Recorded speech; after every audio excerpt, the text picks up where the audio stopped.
welcome once again to Talking Small Press Comics with Steve Keeter and me, larnedjustin. This is episode 28, by the way. Oh, look at that. Yep. I'm a member of the Superman Club. Member of the Superman Club. Okay. Superman Club. Yeah, the Superman Club. Drum roll, please. You were expecting something weird, weren't you? You know me. But Superman. Well, you know Superman. I know Superman. Yes. Strange visitor from another planet. He came to Earth with powers and abilities. Guess what? His name is Clark Kent. Oh, yeah, that part's in there, too. Powers and abilities far beyond those of mortal men. Yes. Superman, who can change the course of mighty rivers, bend steel in his bare hands, and who disguised as jump from you guessed it, Clark Kent, fights a never-ending battle for truth, justice, and the American way. That's now, right. Somebody sent me him and his horse Silver. Somewhere along the line, and this also, I got a shirt on here. These are characters that I created. They're all copyrighted, so you're not allowed. Oh, you must. You got more money than I thought you did. That's I created all these characters. Yeah. But I wear that shirt today, just to show off. Oh yeah, I'm a pretty talented guy. I see that. Aquaman, Batman. I mean, I did all that. Yeah. Well, I think we got comics to review. Yeah. Let's start off with Micah Liesenfeld. His number one, which is called B-Sides. You have that handy? B-Sides? Yeah, it's the first one he did. Like? I'll show you. Looks like that. I'll be darned. Oh, that's Space Car Junkie. Yeah, Space Car Junkie, Micah Liesenfeld. I don't have that one. I have. Yes, you must. You don't. You only have two? Yeah, I have number 1 and number 3. Is that number 2? This is number 1. That's number 1? The one you're holding is number 2. Oh, I have number 2 and number 3, but I didn't get number 1. You didn't get number 1. No, but go ahead and talk about it because... Well, okay, let me just quickly talk about it because it's actually, he says right in the beginning in his write-up that he lost number 1 completely, and he's tried to recreate it here a little bit.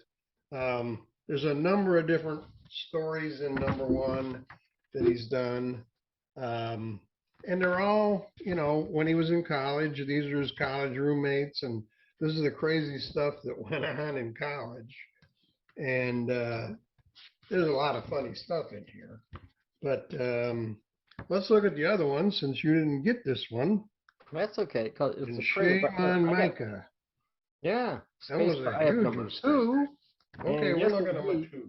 It does involve his friends in college. This is once again, him and his college buddies, and Micah is Space Car.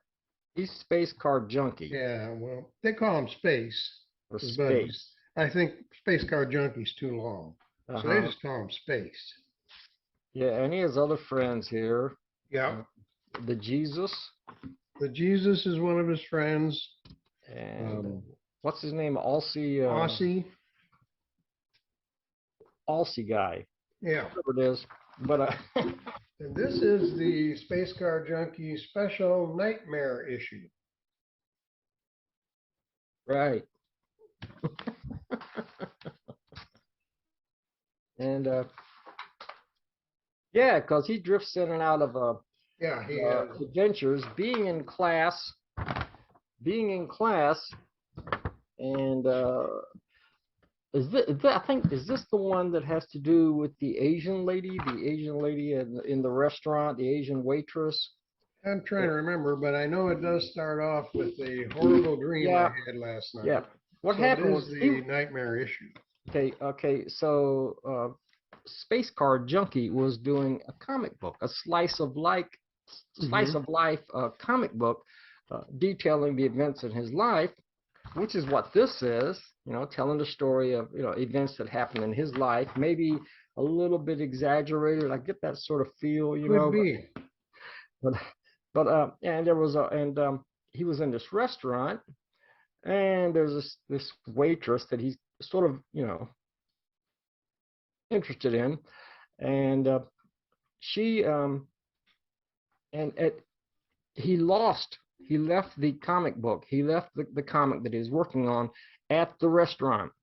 And for much of the issue, he's like, he's lamenting the loss of this comic, and but he's still continuing the story. And I mean, it does eventually turn up later. And, it's kind of a.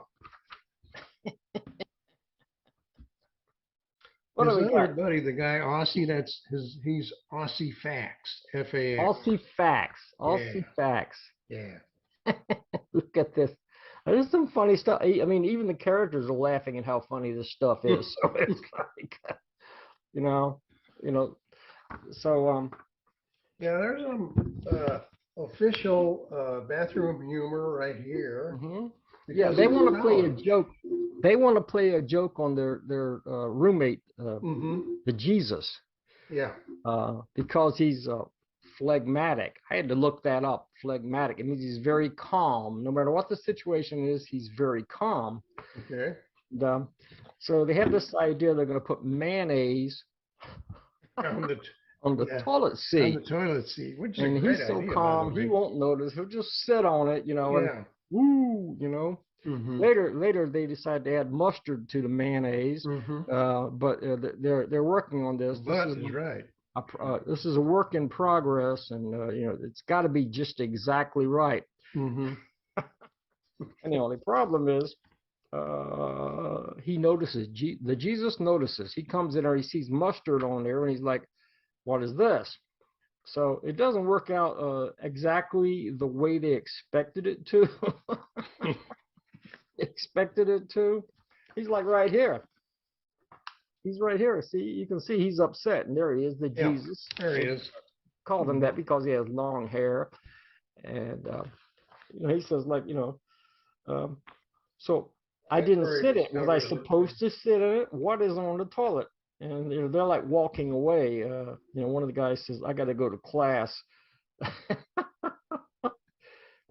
So. Yeah, somebody ruined the joke. It's right in here. Somebody ruined their joke. But anyway, they attempted it, which I think is good. Not all jokes work out. Especially the toilet seat with mustard and mayonnaise on it. That joke is hard to make that joke work out. And and I love this artwork. It's not like totally professional, but it's totally interesting. I think it's I think it's fast, it's sketchy, and because I think he's trying to get these ideas and stories down quickly. So that's not all, because if I'm reading the in the introduction here, he said that he used to do comics, and he would write the comics and he would pencil the comics, and it was pretty funny. But when he inked the comic, it wasn't as funny. And he couldn't figure out why is that. After you add the inks, it's not as funny as it was in the penciled version. So in this particular issue, I don't know about the first issue because I didn't get it, but in this particular issue, he does everything in one take. No pencils at all. Yeah. Just totally. I think that's the way they are. Yeah, I think that's this one too. In ink, and this is like that also. That's how it is. Here he is still looking for the lemon girl. He calls her the lemon girl. That's the Asian waitress, because she wore a lemon outfit, a lemon colored outfit. And this is when she does eventually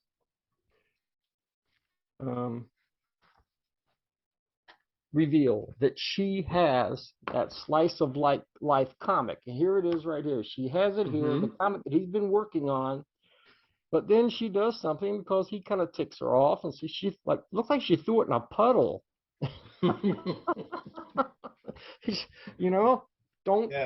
Don't misbehave, man. Poof, there goes your comic. That's rude. But he does recover it. He gets it out, He does recover the comic. This is so fun. Next one is Aussie Facts' Dream. Aussie Facts' Dream. Yeah. That's too. Pretty much almost wordless. kind of a thing, but and it has to do with hockey. It starts out having to do with hockey, but it's like a dream. It goes in Yeah. crazy directions. Yeah, it does. Yeah. Starts out with hockey. And here's the back, which is in full color, by the way. Oh yeah, And yeah, it that's a says classic. Ninja Guy. That's better than Gene Colan and Tom Palmer, definitely. No, Yeah. Okay, but it's not bad. Nice little logo. Mm-hmm. And then there's Yeah. Space Car Junkie #3. I'm still looking at #2 because it's pretty fascinating. Here he is waking. I'm sorry. Here he is waking up from the nightmare. Oh yeah. One of the nightmares. Seems like there's 2 or 3 nightmares in here. Could be. And Micah's artwork is perfect for this. You see the big eyes, the startled. He expresses the emotions of these characters, and he does it in a classic cartoony way. And remember, there's no pencils. He did this all in one shot. Right. Yeah. And so that's something that makes this highly recommendable. It comes directly from his creative drive, from his talent, from his heart. Well, you can say his heart, but it's funny. But yeah, it's just pen to page, and that's it. Yep. Great job for Micah. Yeah. Then his #3, Space Car Junkie #3, is a little different because I think he took a little more time with some of the artwork in here. And then that color's in cover. The cover is in color. In a little ways. Look at this. Yeah, right in the middle, it looks like there's a computer game. He created a computer game, something to do with Wookiee Knights. And you see that in the middle. Well, this obviously wasn't done in one take. He obviously just, took the And they're pen. playing, these guys are playing the different parts here. Space Car Junkie is Dark Ninja. Ossifax is Lord Platypus. Yeah. And so, but I'm trying to see. Computer generated artwork for Micah. It is wordless. But I'm sure Micah and Aussie know what's going on here. We may not, but they do. He may not, yeah. It's right in the middle of the issue. Yeah, right in the middle. And because there's actually what he says in the front here. There's 2 stories. Why I Love Huckleberry Finn. Yeah. Varmint and Varmint. Oh, 3, I guess. There's Upwards. Yeah. So I guess in the there's beginning, 3. But they're in college. It reminds me when I was at East Carolina University way back in 1974. But I was in college once, folks, and it snowed there as well. And here we have the snow. Nice and cold. Cars covered with snow. And these guys, that's all facts there, and space, they decide to, they want to, there's a hill there. And this brings back memories to me because, but what they decided, they want to slide down the hill. So they're trying to decide what to use. It could get on cardboard or whatever. Yeah. But it reminds me when I was in school, when I was at East Carolina University, and it snowed, and we had all these dorms up on a hill, and there was thousands of people in these dorms, students, and we all went out. You know what they did? There was a cafeteria in the bottom of my dormitory. And somebody broke into the cafeteria, and those trays for the cafeteria, you have the trays, you put all your stuff, the plastic trays. Yeah. They stole all the trays, and all the students jumped on those trays and were sliding down the hill. And when the snow melted a day or 2 later, you could see all these trays scattered all over the hill. That would have made a good comic, Steve. Right. Yeah. Only thing, Micah has kind of done it for me, and he's talking about that too. They're sliding down the hill. not on these trays, but on something they found. Yeah. Cushions, Cardboard seat or something. cushions. Yeah. There's another character in here now. If you look at Chris the Piss, Yeah, Chris the Piss comes along he's in there. about halfway through the issue. Yeah. Says, an interesting fellow, a man of mystery and undefined lines. Some suspect that he is actually a spy for the Polish government under the guise of a college student.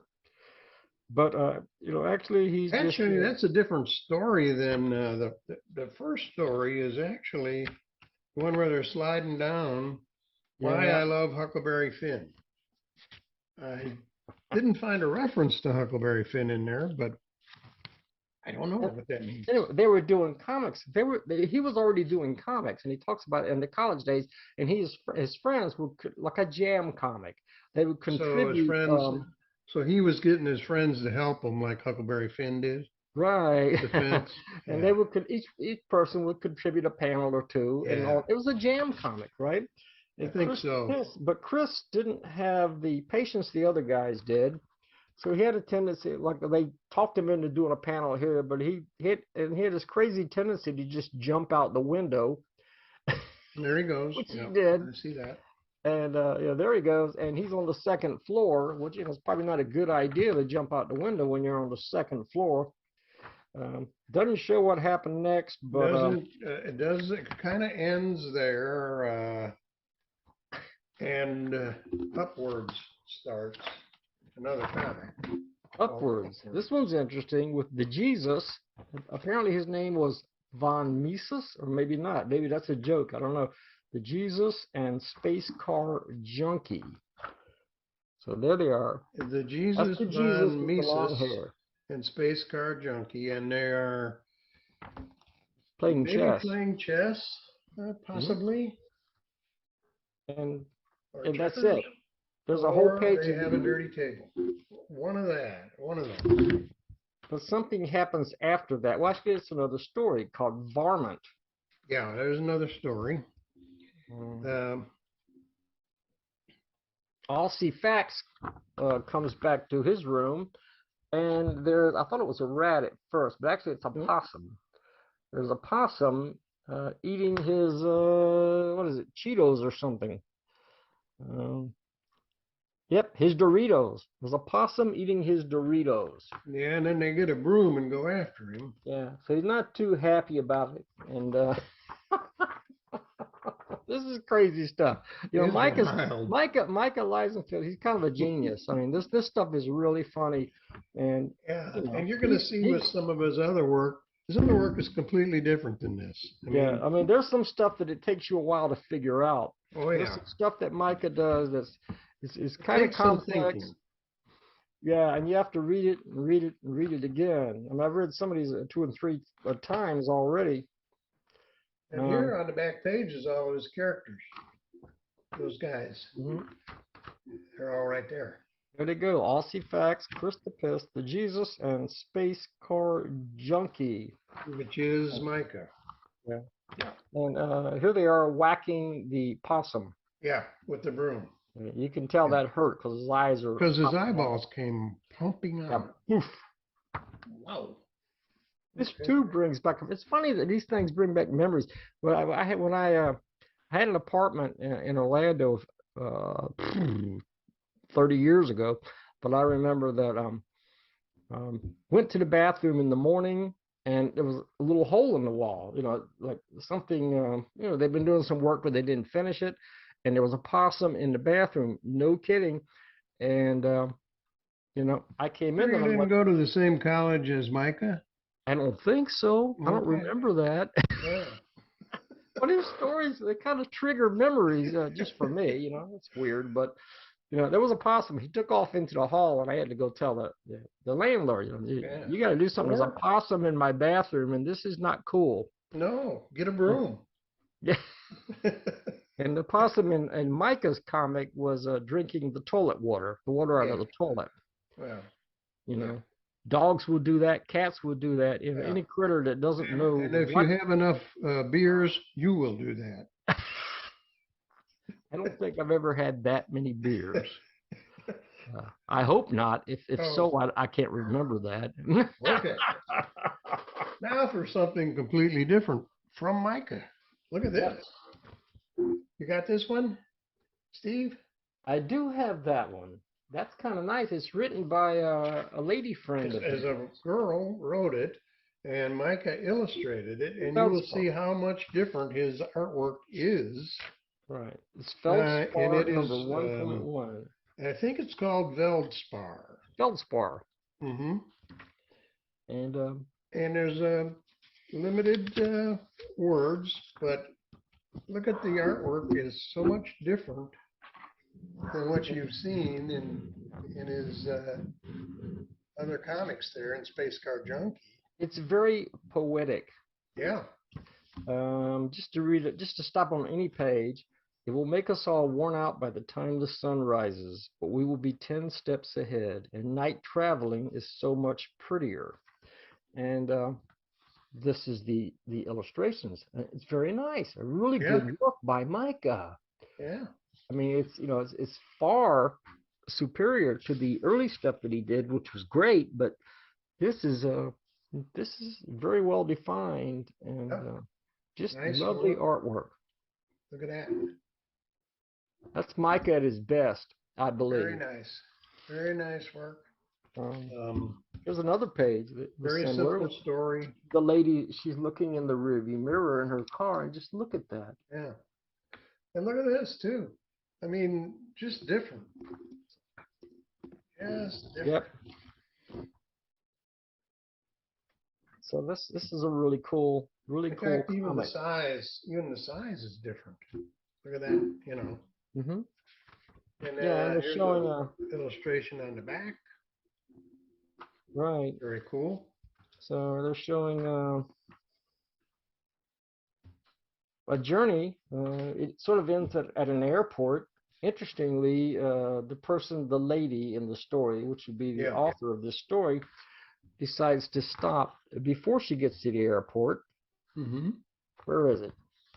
It's right here. Okay, so she parks her car, and she's just looking off. Look at that lovely scene of the airport. Mm-hmm. And she's saying, wanting to park and stay and make up stories for the people moving so quickly. What does it mean to be mobile? And she's just imagining stories about the people who are getting on that plane, who are going to that airport. This is really nice. This is very very nice. Really is. totally different from Micah, and from the crazy college days to you know, something you almost say it's quiet if a comic book can be quiet. Tranquil, quiet, lovely, quiet. And nice art, really nice artwork. So that's cool too. Yeah. The other thing Micah likes to do are these comics made from one single page and folded into a comic book. Yeah, and we have they are 8 pages long, each one. Yeah, here they go, and they're bound. There's a bunch of them. They're all bound together, and he has this thing wrapped around them. Still have the binding on. If you can see it right here. Hunky dory, and these are a hoot, man. There's some funny stuff here. That one, let's see, Hunky dory. Hunky dory is with it has Scruffy in it. Yeah, he went out to get toilet paper, and he said she told me to go get toilet paper. So he heads out to the store, but he sees this action figure he really wants, and so he buys the action figure. There's all 4 of them that were bound together, 4 different comics. Yeah, they're all bound together. I just I unbound them, and that's this package. But there's another package over here. Another package we have. Yeah. Let me take this. This starts off with potato. And this guy's excited. This is funny. Look, this one's funny. The one I mentioned before, because he's got this action figure, and he's looked for this action figure for years, right? Yeah. I mean, he went out to buy toilet paper. He says, I can't believe it. After all these years, my collection is complete. And then you see him. Which one? He's so happy. Which one was that? What's the cover? Yep.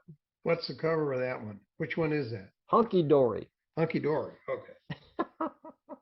And the place that he's going to is Wall something, but it's not Walgreens, but it looks like Walmart actually, Wall Glow or something like that. Mm-hmm. But in the end, it doesn't matter because he catches hell when he gets home because he took too long. She wanted the toilet paper, and she's saying, "You good for nothing, son of a blue! I told you to come straight home. I can't believe this is happening again," etc., etc., etc. So he Yep. was happy, and she kind of ruins his happiness. But you get, hey, at least he got the action figure he wanted. You know, I mean, you can pick out any of it. I'll open the other there's all package. kinds of them. This one here. Feeling crabby. Feeling crabby. Let's see. I'll find that one there. All right, let's see here. Feeling crabby. Here it is. Okay, let's see what's going on in this lately. One. So I decided to eat my feelings. Yeah, and there's a lot of vomit in this particular story. Yeah. But, you know, whatever. He ate his feelings, and it came back up. And he went by a on the slot bright machine. side, he did well on the slot machine. Yeah, except that he throws it all up. Yeah, on the next page. There they go. Everything he got from the slot machine. And he's got. But oh, and there was the crab. The crab appears at the very end of the story on the back cover. And there's a little girl, and she has this crab, and she's putting it into a sand castle. In the sand castle. Yeah. So we have this totally revolting story. I think that Micah told me these are called Scratch and Sniff comics. And I think they're kind of jam comics, is what I think. So I didn't smell anything. But I think they're jam comics. Yeah. I think that's what he told me. He doesn't say it anywhere in any of these that I saw, but I think he told me that he's got some people that do parts of it or tell him what to do or something. I don't know. But I think they're kind of like a jam comic that he corresponds with some people. I don't know. But they're all in color. And yeah. It's really cool. Color and they're all fun. They're cool. And the other set over here, the other set is one called Potato. Mm-hmm. And you can already tell by looking at this, there's a potato under those bed sheets. Yeah. Mm-hmm. So this guy because he says, I woke up like this, a potato. He's a potato. Mm-hmm. If you look here he is looking in the bathroom mirror, and he's got his toothbrush. Like brush his potato teeth. head. Toothbrush is stuck in there. Yeah. And yeah. And then toothbrush and his hairbrush are stuck in there. Like he's Mr. Potato Head. Here. Mm-hmm. And he wasn't alone. There's potatoes everywhere, it says. The fabric of the cosmos had changed. It's potatoes now. Yeah. Potatoes rule the cosmos.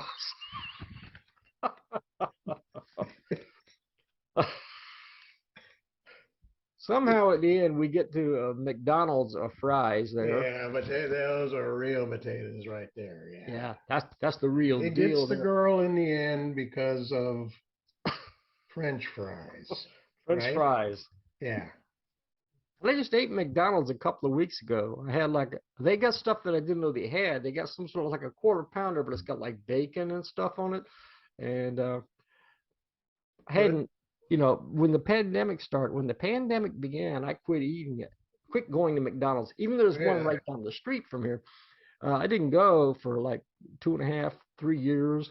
Mm-hmm. And just recently I went back, and it was McDonald's. It's an American institution. I was just going to say, though, remember I said scratch and sniff? Scratch and sniff. Look at your copy of Potato. There's a little, maybe even a stamp, but that does say scratch and sniff. Right there. You can read it. Can you read it? I don't want to smell my fingers on camera. Scratch and Sniff Comics. The people, somebody's going to say something. Steve was smelling his fingers in a video, man. Yeah, but we were told to. That's, We were told to do it. You scratch and then you sniff. Yep. So Hilarious. now there's another thing that Micah does.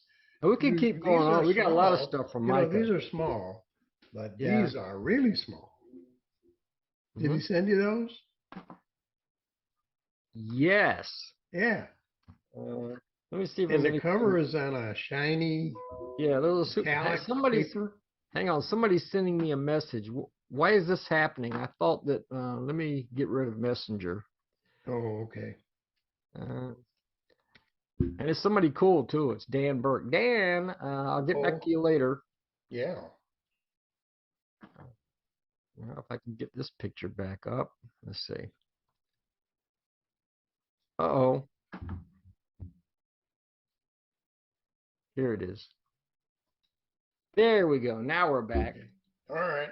Anyway, you got okay. Yeah, there's a lot of stuff to mention. So let's go to the mini comic, and there are these are micro mini comics. comics. And these are wordless. And there's but two of them. They're thick. There's I don't know how many pages, but they're thick. Yeah. Yeah. There's another one here too. And it's on this metallic paper. Okay. So we have two of those. At least I have two of those, and I got two. Yeah.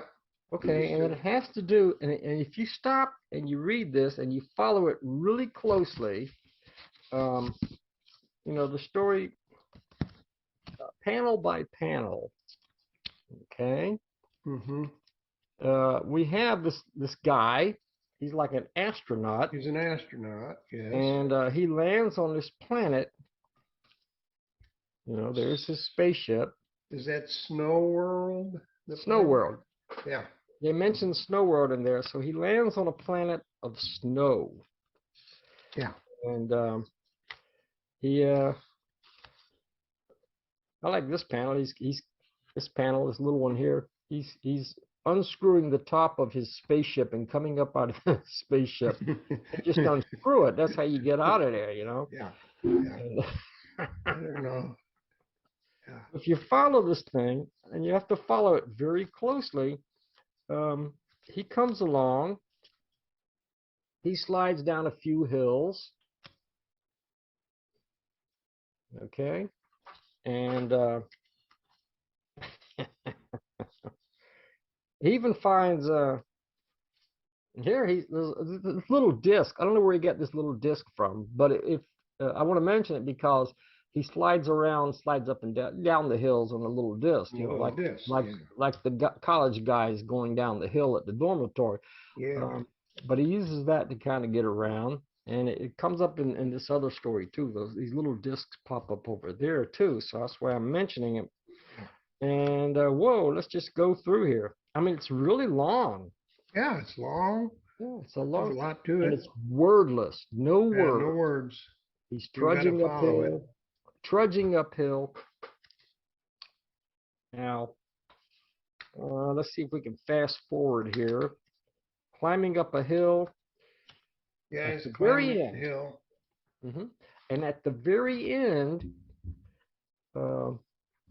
there's a hole in the wall of the snow mountain, and something reaches out like tentacles, like Dr. Octopus, reaches out and grabs him. You see? And that's where this issue ends. So that was... I think he's okay, though. He's on the back page. Apparently, yeah. Well, yes, he is. Yes, he is.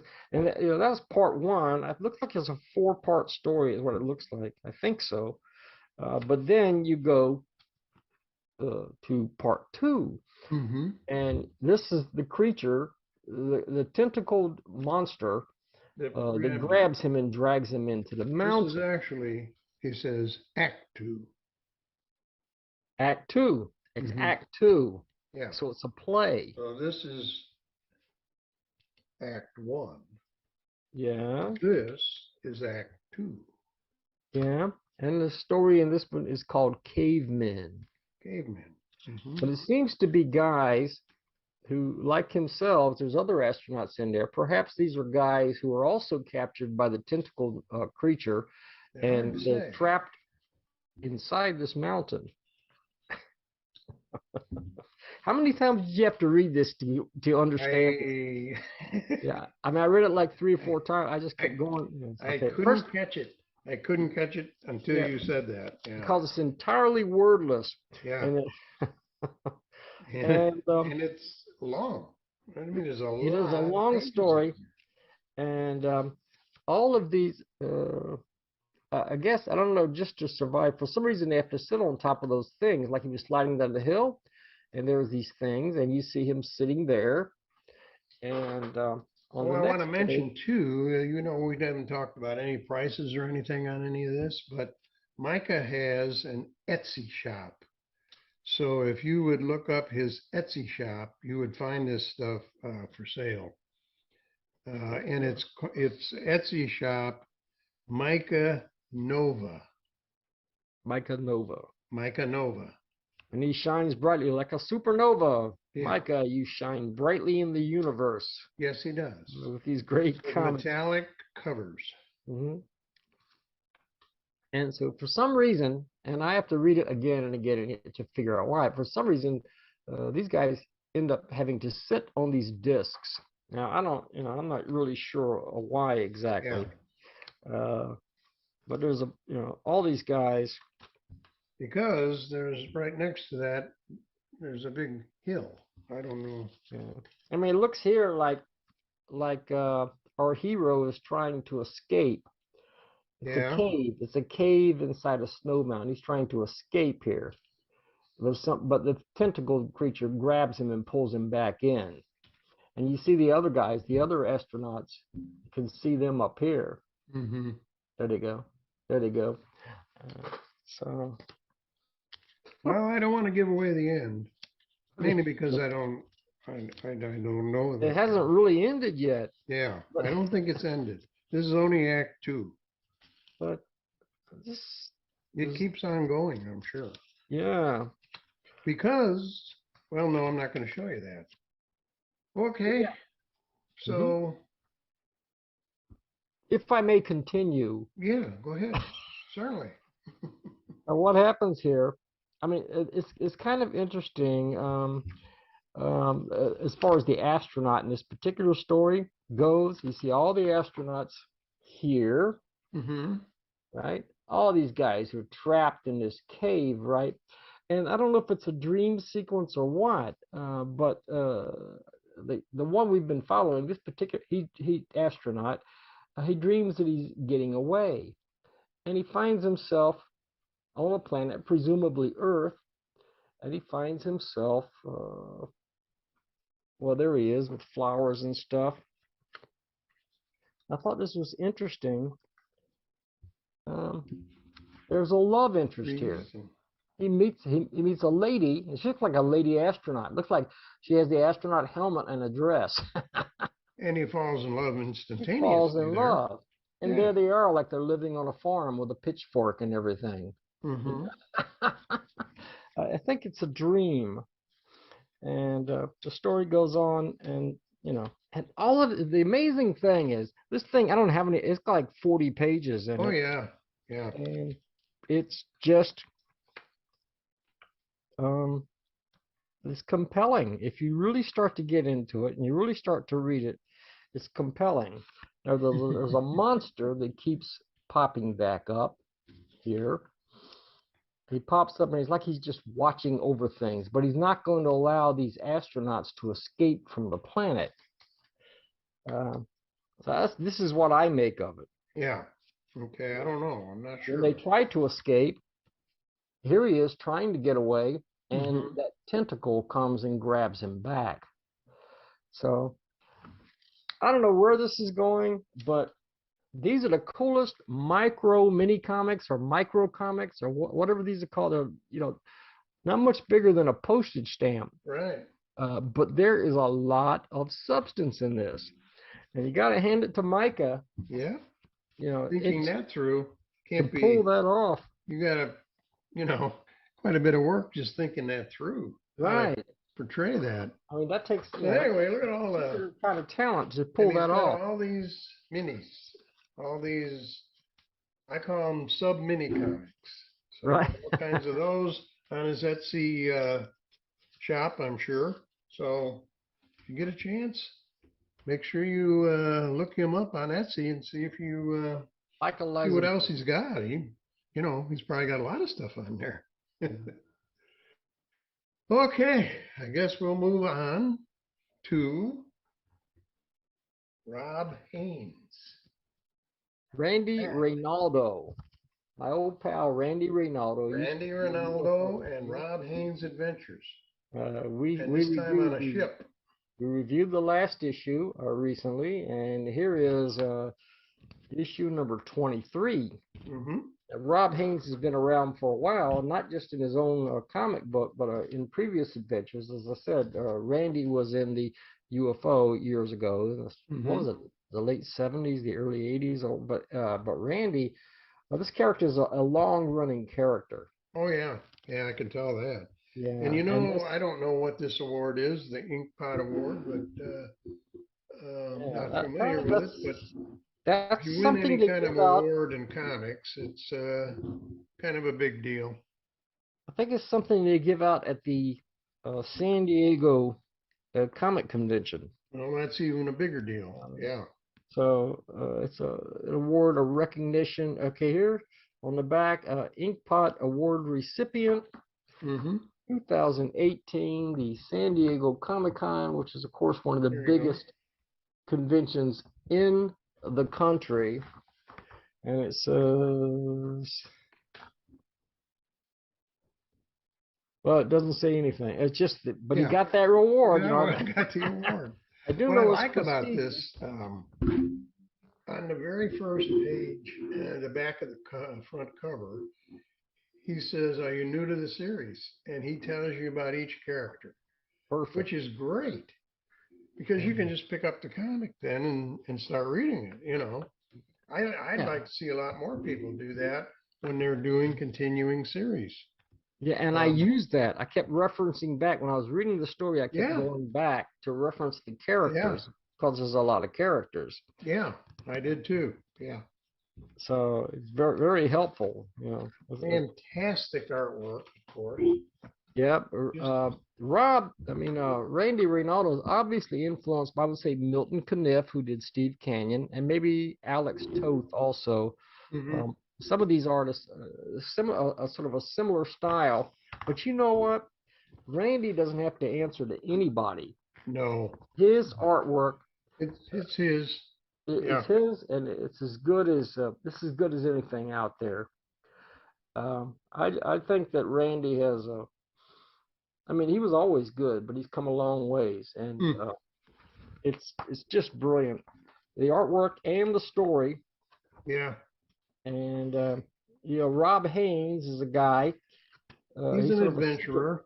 An adventurer, sort of a secret agent, not secret agent, but a Secret Service type of agent or something. Yeah. He works for Justice International, a security, intelligence, and private investigation agency. So he's kind of like a private investigator, but he gets involved in all these adventures. Some people call them mercenaries and spies for hire. A mercenary, yeah. There you go. That's pretty much it for short. But that, you can do a lot with a character like that. It's just great. The adventures never end. He goes all over the world, getting involved in spectacular adventures. In this particular issue, there is a notorious crime lord named Nikolai Korda. Right here, Nikolai Korda. Yeah, that's him.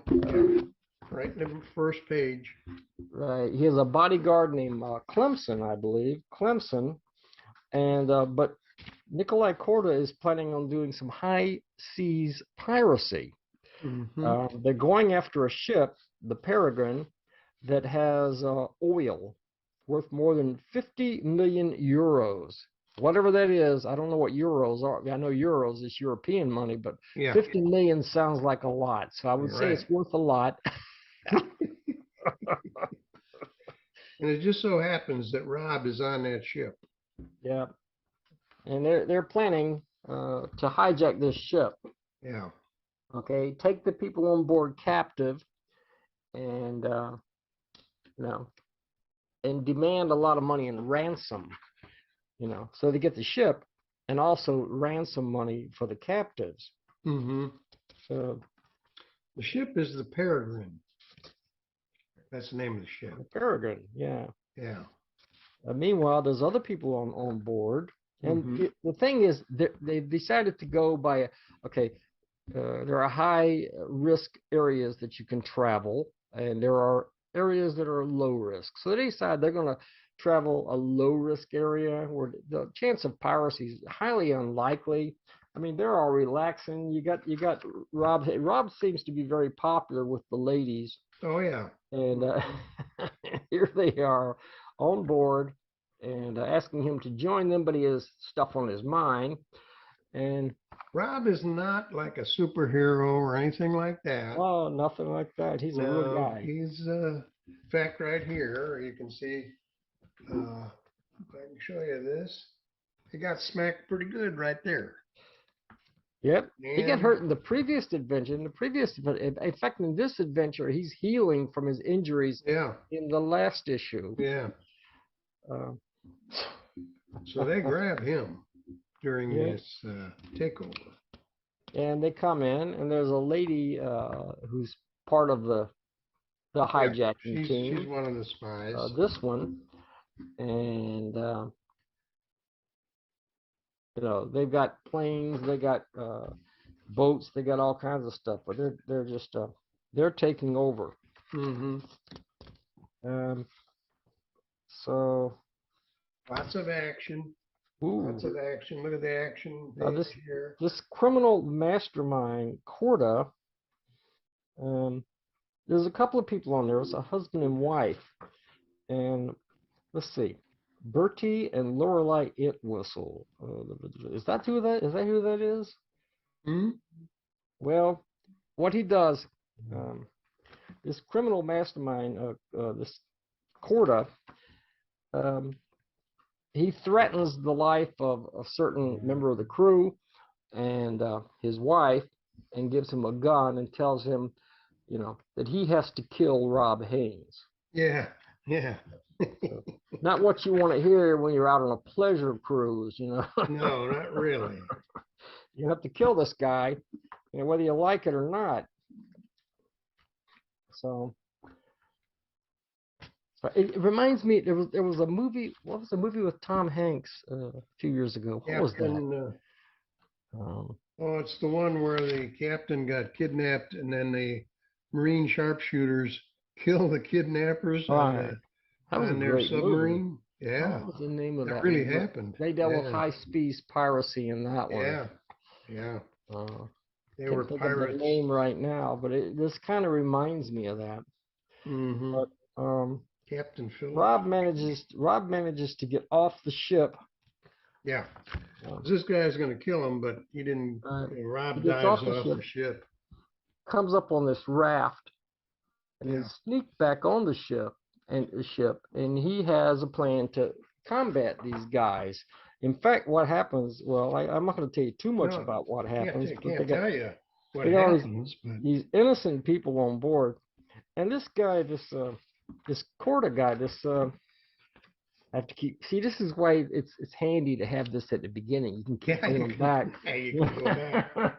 Nikolai Corda, criminal mastermind. Mm-hmm. He's actually threatening Madame Vory, who's another criminal. But anyway, she's involved in it, and he's threatening her. I think right here. Yeah, he's threatening her. Yeah. If she doesn't go along with everything he says, well, he's going to kill her. And they're waiting all along. See the thing. Rob. Okay, it's kind of a complicated story, but it is. Rob Haynes had left a message with the people that he works for, that if he didn't contact them within a certain amount of time, then that meant that there was a piracy occurring, that the ship was being taken over, and they would need to move in. And so when they do, it's an exciting and dramatic moment. That's the action. A lot of action at that point. All kinds of action. But we run the risk of giving things away, so we have to be careful. That was giving away almost too much right there. We'd like to tell you everything and tell you how it ends. I'm not going to tell you the ending. Not going to do it. I mean, who knows what happens at the ending? Aliens may have landed on the ship and taken over. I mean, you don't know. There could have been this. Yeah. You have no idea. And we're not telling. It might have been a hurricane, the ship sunk. This is $3.99 in the U.S. and $27.50 in Canada. Yeah. No, it's only $4.99 in Canada. How much in Canada? $27.50. Published by Kablam, folks. Yeah. And I used them before for my reprint of #1. I used them too for a comic. 2 comics I had them do. They're right here in Orlando. I've never been by their offices, but they're right here. Wow. And you can carry this stuff over there. That's right. I mean, I could. I literally could. Ooh. I've never been by there. Yeah. They're in downtown Orlando, a few miles from here. Wow. And I would like to use them again because I like to reprint some of my earlier comics that were full-size comics, the early issues of Mantra and Excuse me. I've got a comic coming that I want to have printed by somebody like this. I've used Kablam before, but I may have them do it. I may have you carry the stuff over there. Yeah, well, I mean, Dan Burke introduced me to Kablam. My friend Dan. There's another one called Wellspring. Have you heard of Wellspring? Not exactly, no. But I know they're out there. There's several. Yeah. Dan Burke first recommended Kablam to me. He didn't even know that they were right here in my neighborhood. But wow. Dan, of course, is an old friend. And we're getting some comics from Dan. We are getting, I'm scheduled, this is a Sunday, but I'm scheduled to get one delivered today. Sneak preview. That one, yeah. Yep, just got it. Haven't read it yet. I had to have it because I'm a Mad Magazine guy. So I just had to have that. Bad Magazine, folks. Yeah. So we're going to be talking about that one of these days. I can tell you, Dan is a terrific talent. He first got into small press because he ordered #1 from me back in 1974. He ordered that comic, and he says that's what inspired him to get into small press. And he's been doing stuff. He's a better artist bigger than small press, I think. He's been doing a lot of stuff over the years. Yeah. So we're gonna be reviewing that, and we got some other stuff that's coming up. We've got a lot of you guys are sending us stuff, and it's coming in pretty fast now. Yeah. So you can expect that. We're going to, I think, increase the frequency of the videos. So it's hard to do because you're so busy. I am busy. I'm supposed to be retired, but you're the busiest retired guy I ever saw. As soon as I retired, my job, they keep calling me in for work and work extra hours. Somebody else isn't showing up for work. Oh. You get people like in their mid-20s and stuff. They don't care. They don't care. They don't show up for work. They keep calling out. So then they call me. There's going to come a point where I'm just going to say, no, I'm retired. Give me a break. Yeah, I'm reviewing comics. I have no time for a drugstore. Right. That's right. I do want to stay busy, but I want to stay busy doing what I love to do. Hey, I want to mention something before I forget. One of our pals, guy that sends us comics once in a while, is Adam Rodriguez. Right, Adam. And he has a YouTube show where he reviews novels, books, novels, all kinds of things. I watched one where he was reviewing what would you call that? Greek tragedies. He should review these. Yeah, we have those books coming up. It'd be great if Adam would review those too. Yeah. But he did a Greek tragedy, which I know nothing about. but he explained it so well that I kind of got the idea what was going on. But anyway, he does have a show on YouTube. I'll put a link in the description to his show if you like novels. If you want to take a look at what he's reviewing, he does an excellent job. So I did check it out. I did check it out very quickly. I've just, as you know, I've been busy, but I did check it out very quickly, and I'll be going back to that show. I want to see the reviews. He's very smooth. He does a great job. He doesn't stutter and stammer like we do. He actually is good at it. What's that word? Phlegmatic. Yeah. I learned that from a comic book. Yeah, it was in a comic book. We've learned most everything we know from comic books. That's right. In fact, when I was a kid, do you remember classic comic books? Oh, absolutely. Classics That's Illustrated. how I did all my book reports. Classics Illustrated. Everybody Classic did. We cheated back in those days. Oh, yeah. Classics Illustrated. Yeah, I never read a real book. Mm-hmm. Yeah, so, I remember Frankenstein, Classics Illustrated. I was like spellbound. Red Badge of Courage, all those famous things were all classic comic books and great for doing book reports. I need to bring that title back. That was a pretty good. They should. Thing. Kids could use that nowadays. Yeah, so they could cheat too. Yeah, that's what I mean. Yeah, that's right. Exactly. The American way.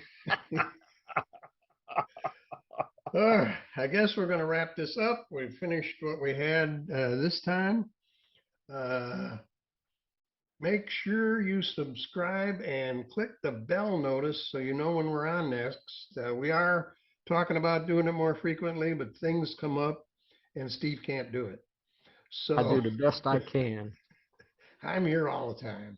Doesn't matter. I don't even leave this desk. I'm here 24 hours a day. So I have no problem doing it.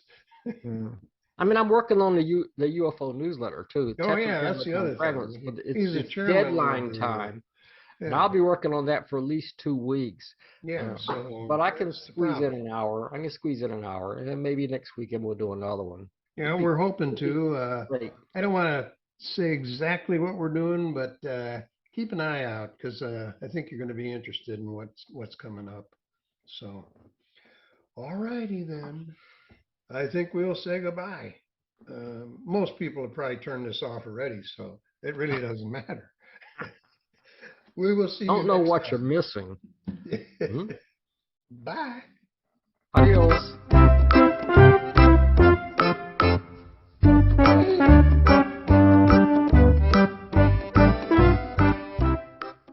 Well, hi, and welcome to episode 29 of Talking Small Press Comics with Steve Keeter and me, Larnedjustin, plus our special guest, Matt Decker, creator of Zombie Dave. Zombie Dave, you bet. Yeah, we are excited that you were able to join us. I got all 5. Look at that, all 5 of them. Yeah, right here. Thank you guys so much for having me. I've really enjoyed the shows, and like I said before, I've really touched by the reception you guys have given the comic. So I'm glad you guys got them, and we enjoy especially number 5. It's always, you never know if people are going to react the way that you wrote it, with the intent that you wrote it, and you guys just got it. I was like, oh my gosh. Number 5, it was very touching. It was very moving at the end. Yeah. It's interesting to me that Zombie Dave, he began as David Parasol, and he was a guy who's kind of driven, like a Dr. Frankenstein. At one point, he became so driven that he was neglecting his family and friends, and eventually it all backfired on him. He ended up becoming a zombie. But the interesting thing is, as a zombie, he's a more pleasant and likable guy than he was before. Right. Yeah. So he only has half a brain, so he can't overthink things as a zombie. It's kind of and also he has very few desires. His desires are only for food and for games, and he's not really interested in anything else. so pork rinds. Pork rinds. Yeah, he wants pork rinds. Pork rinds. Yeah. Steve Yeah. and I both had the same question, though. Oh yeah. How in the world did you come up with this idea for a story? I mean, You we know, have just gone, where did you get that? I will tell you, Zombie Dave actually started out as a T-shirt idea, and Oh. I've got Whoops, drawing kind and of this froze there. cover. There I you don't know go. if you can see Yeah. it. Okay, Uh-huh. so this was the original drawing or Uh-huh. the cover of the Yeah. first one. Okay, Yeah. and you can see he's kind of in a swamp. So Yeah. the idea was to have this zombie in a swamp, and the T-shirt idea was something like Hang 10 or something like that. Mm-hmm. And it was just kind of a joke because they're not going to go anywhere in a swamp. No. So I was working at a military newspaper as the sports editor at the time, and my boss, who was my editor, saw that, and he'd seen some other drawings that I did. He said, "You really need to do something with that. Yeah. Like you really need to turn that into something." And he wasn't really sure what it was. So I took that to heart, and I was like, well, okay, so that's where the character came from. And the thing with I think the pork rinds was just in developing the character, I just kind of thought, what makes comic characters memorable, and Yeah. also what are some of the things that people remember about comic characters, and also what can I add to the zombie lore? Because zombies at the time, this was like 2008 or 9, zombies were everywhere. Yeah. The Walking Dead was just taking off, and it was huge, and I was like, well, what can I add to this? And so if you go back to Garfield loves lasagna, that kind of thing, I was like, okay, well, what you can eat something. They can give him something, because I wanted him around. All these characters are allegories of my family and friends. Okay? Oh, okay. See, that's Okay. the kind of thing So- we're trying to find out. So Where did it come that's from? all. Yeah. Almost every character is somebody, including Oh, myself. okay. Okay. So he had to be around these people and not just tear their throats out every time he saw them. So I thought, well, pork rinds, that's probably the most human flesh-like snack food that you can get. There you go. I Fried never pig thought of flesh. it that way, Yeah, but I well, will yeah. from now on. Right. So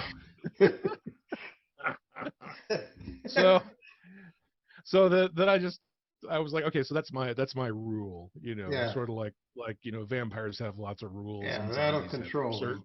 Yeah. certain rules. So I wrote that up, and but yeah, that's how it started. And That's then how I it just started. And yeah, the card game. Now, do the you card game, play, yes. Do you play Dungeons and Dragons or something Yes. like that? Oh yeah, I'm a big dungeon, or I was a big. I don't Okay. get a chance to play it too much.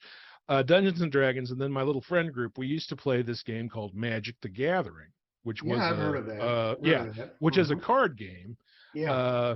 It's not really a role-playing game; it's more a strategy kind of game, but it has similar characters on the cards, and Mhm. things like that. Okay.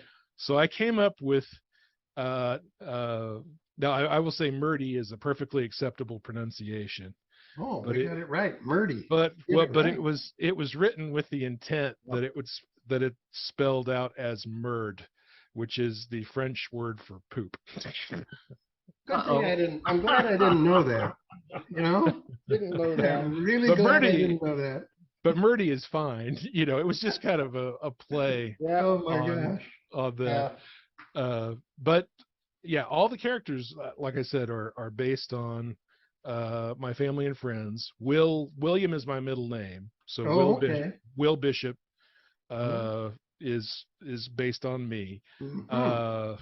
My wife Tammy, her middle name is Lynn, so Lynn Bishop Okay. is based on her. Our son Billy is based on our son Alex, who when he was 5, because I drew him a lot when he was 5, and Yeah. I just know how to do that. Yeah. He was only like 9 or 10 when I started that. He got very he was like 20 something by the time I got done, and when he was 15 or 16, he got very put out that Billy was always 5 years old. It's like, is he ever going to age? Yeah. So, and then Cliff Stormstein is based on my friend John Benner, who owns a costume shop here in Lebanon, Missouri. Oh, really? Yeah. Okay. And That's great. Major Fabulous is based on my friend Ben. We were going to ask about Major yeah. Fabulous. Major Fabulous. No. I got a list of questions. You've already answered half the questions. Oh, okay. All right. I mean, I was wondering, what the Right. influences were, and were there people in the story who were based on people you know and relatives? And, yes. But Major Fabulous is a standout character. Yeah, he really is. Yeah. And especially, I think it's the second issue. Right. Where he really comes out, and there he is. Yeah. There he is. There he is. Yeah, Ben was Ben's actually how I met my wife and John and a lot of friends and stuff. And he was never in the military. That's the only major difference. But he is very flamboyant and very outgoing, and I've told him this before. He's really one of the bravest people that I've ever known, because he does not care. Yeah. Who knows, or who Yeah. or he says what he says. I was like, if you're that flamboyant, everybody knows anyway. So you know who your friends are right away. So Major Fabulous really, But you handled it so well in the comic. I mean, you just do an outstanding job of making it funny, and not. I don't think it would hurt anybody's feelings or anything. I mean, it's just funny. The innuendo in that second issue that made for some really hilarious dialogue. Yeah, I'm glad you guys picked up on that. So some people do and some people don't. Oh, but I thought it was great. The bad guy. You got this two-page spread here. Yeah. The bad guy is Dr. Richard Cranium. Right. Nicknamed Dick, and so there's. And I had that name since I had been holding on to that name since high school, because Richard Cranium. Right, because I said if I ever do a comic, I'm going to do. At first, I was only like 15 or 16. I said, I'm going to have a bad guy named Dr. Dickhead. But then I was like, well, you can't just do that. say that. How are you going to do that? And I was like, Richard Cranium. It'll just be kind of in code. Brilliant. That's brilliant. I didn't catch the. Well, I didn't know. I didn't catch the cranium part. I just called the Richard part. But now I get it. Well, I've got a. Just for background, I do have a timeline. I had to put everything in a timeline so I could keep everything straight. I would imagine. And it actually starts way before the events in the comic. I think it starts in there's unseen scenes, It starts way back in 1914 with Richard's great grandfather, Corporal Anus Cranium. So someday I get it. Yeah. Oh, that's hilarious. Someday I'll put that in. Oh my gosh. So you could do a prequel. Yeah. Yeah. I could probably, expand on the Cranium family. Oh yeah. I can see that. Yeah. You've hit a couple of good ones there. So, yeah. Right. Wow. So I am one of the reasons too that we were talking about the 5th issue earlier, about why that's kind of an emotional trip, was at the time I didn't really think I'd ever come back to the character again. Oh. Because I mean, I had sold a lot of number 1s, but interest in the series was just kind of stalled, and we were in the middle of a pandemic, and then in the pandemic it wasn't selling anything to anybody. No. That all just stopped flat. Yeah. And so I was really saying goodbye to the character in those pages. But I am just now kind of getting back into I miss drawing Zombie Dave. So I've got some concepts. I think there'll be another another series That's great. at some point. Yeah. I just don't have an overall story arc completely put together in my head yet. Yeah. It would be it was a very eloquent a way to wrap up the series. And your artwork was just Your really, artwork is really, just you know, fantastic. I can't Those action scenes are just- overstate.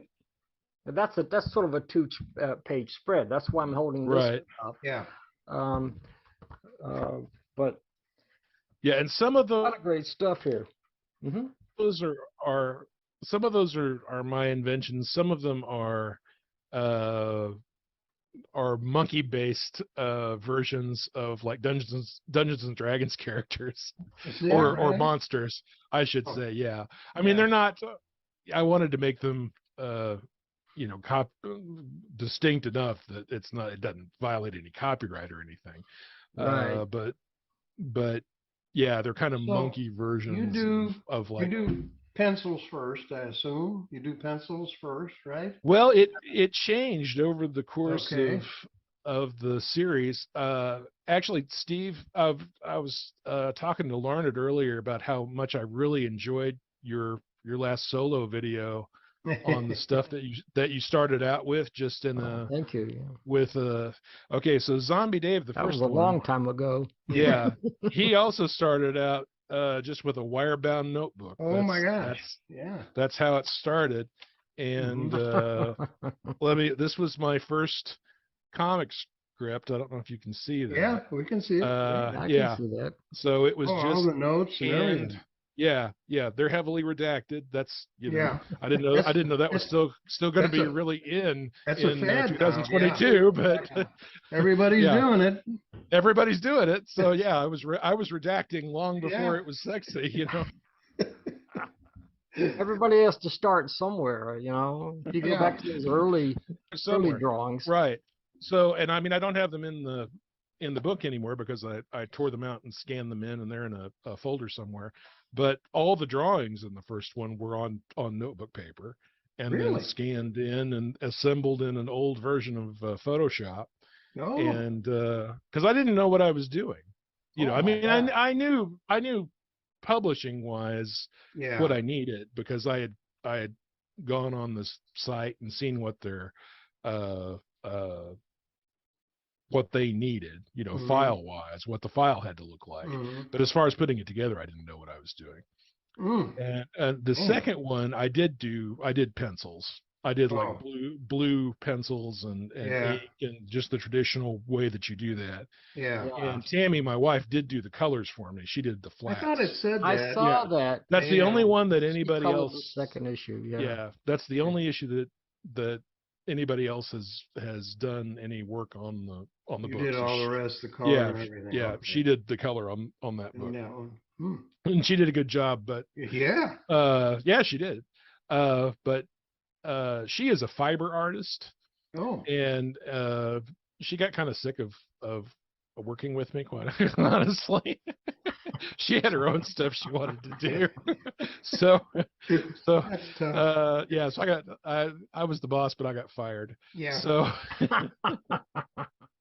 no, she would have stepped in and helped if I would have asked her to, but I know she has stuff that like I said, she does. She can knit. She makes stuff that people can actually use, There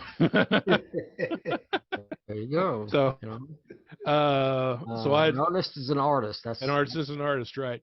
Yeah. So with the third one, I went digital and started looking into how to do that and how other people were doing it. And number three, yeah. And also because I started going to conventions with the first two. You meet other artists and you learn from other artists how techniques and how they do things. Yeah. So I was able to pick up some pointers here and there. And by the time I got to the fourth and fifth one, I had kind of graduated on to some other more comic friendly software that I didn't know about before. And that helped speed the process along. Yeah. Number 3 was a particularly sort of an exciting action issue. That particular issue was Zombie Dave. Really wild. Yeah. Yeah. There. Well, Fighting the what was it? The sock right. monkey? What's he? I'm drawing a Three, blank there. three, I really had to fight to complete for some reason. That one Uh, really took off in different Yeah, directions and different dimensions. It yeah. almost lost me. I had to really watch that. It I- did get more complicated as it went along. 3 yeah. o'clock sock monkey. Oh, the 4 o'clock. Yeah, the 4 o'clock 4 o'clock monkey. sock monkey. I Monkey. missed it by an hour, but that's because Oh, that's because there's you guys a are on. I'm on yeah. Eastern Standard Time, and I you guys are an see. hour before me. There is a story behind 4 o'clock sock monkey. He is actually based on a real sock monkey that my boss, who I talked about, had inspired me to do the first book. He was a Gulf War veteran and an Iraq War veteran, and he had this little sock monkey that he took to every deployment that he took with him, and he had it in his office. So that, and also one year the first year I worked there, he showed up at Halloween as this sort of Viking guy. I'm not sure exactly what it was, but he had this horned helmet thing on. And so I kind of took those two things and merged it together and made him a giant, and that's where 4 o'clock sock monkey came from. Now, why is it sometimes it's 4 o'clock sock monkey and sometimes it's 4 o'clock? It should actually be 4 4 o'clock. o'clock sock monkey. Well, somewhere So in there it said 4 o'clock. if it's 4 o'clock, it Yeah. may have. Well, you but I screwed probably it up, you mean? Yeah, I screwed it up. It holds together. The story holds together. Yeah. I didn't actually notice that. Yeah, I noticed that. I thought I had missed something. I'll have to go in, and I'm trying to. One of my projects right now is I'm trying to put all 5 together into like one kind of graphic novel type That'd be great. type book. So yeah. So I will be sure to check that out. check that out. I know it said 4 o'clock. That's somewhere. That's a great idea. That's a great idea. I mean, this I would say anybody, you could anybody would be proud to have published a series like this. It's quite an achievement. I mean, somebody else this would be someone else's magnum opus. I mean, really, did you, where are you going to go from here? What are you going to do now? I kind of, right now, I kind of changed gears, and I've been doing a kids comic. Because I've got a nephew who's like 5. Mm-hmm. And so I just came out with this. This is called Cub Team Alpha. Oh. And it's written for all ages, but it's really for kids, maybe 3 to 7 or 8. Oh, I did. If you guys are interested, I can send you a copy. But we're interested. We're always interested. Because I saw this. Our minds are around 3 years old. Between 3 and 7. Okay. I actually saw this on your Stone Pie. There's a Stone Pie Media Facebook group, and then there's another group that you have, and I saw that there, so I was very curious about that. It's a kids comic, and so I'm trying to, I guess, educate parents that it's okay for your kids to read that. I thought there'd be a big demand right off the bat, but a lot of the parents have. You don't want to present the kids with Zombie Dave right off the bat. No. Well, in fact, I mean, actually, you can see or on this side, especially, that's my banner that I take. And I have had kids come up and just cry at that because they get. I mean, he's kind of scary. Yeah. Oh yeah. Zombie. But the Cub Team Alpha stuff, I'm so far I'm just starting with it. So and you have to educate people on what things are. But a lot of it is I'll have parents come by with little kids, and they'll tell the little kids, "Don't touch anything." Yeah, really. They have been burned before. Right. I don't, no, we're not buying you that.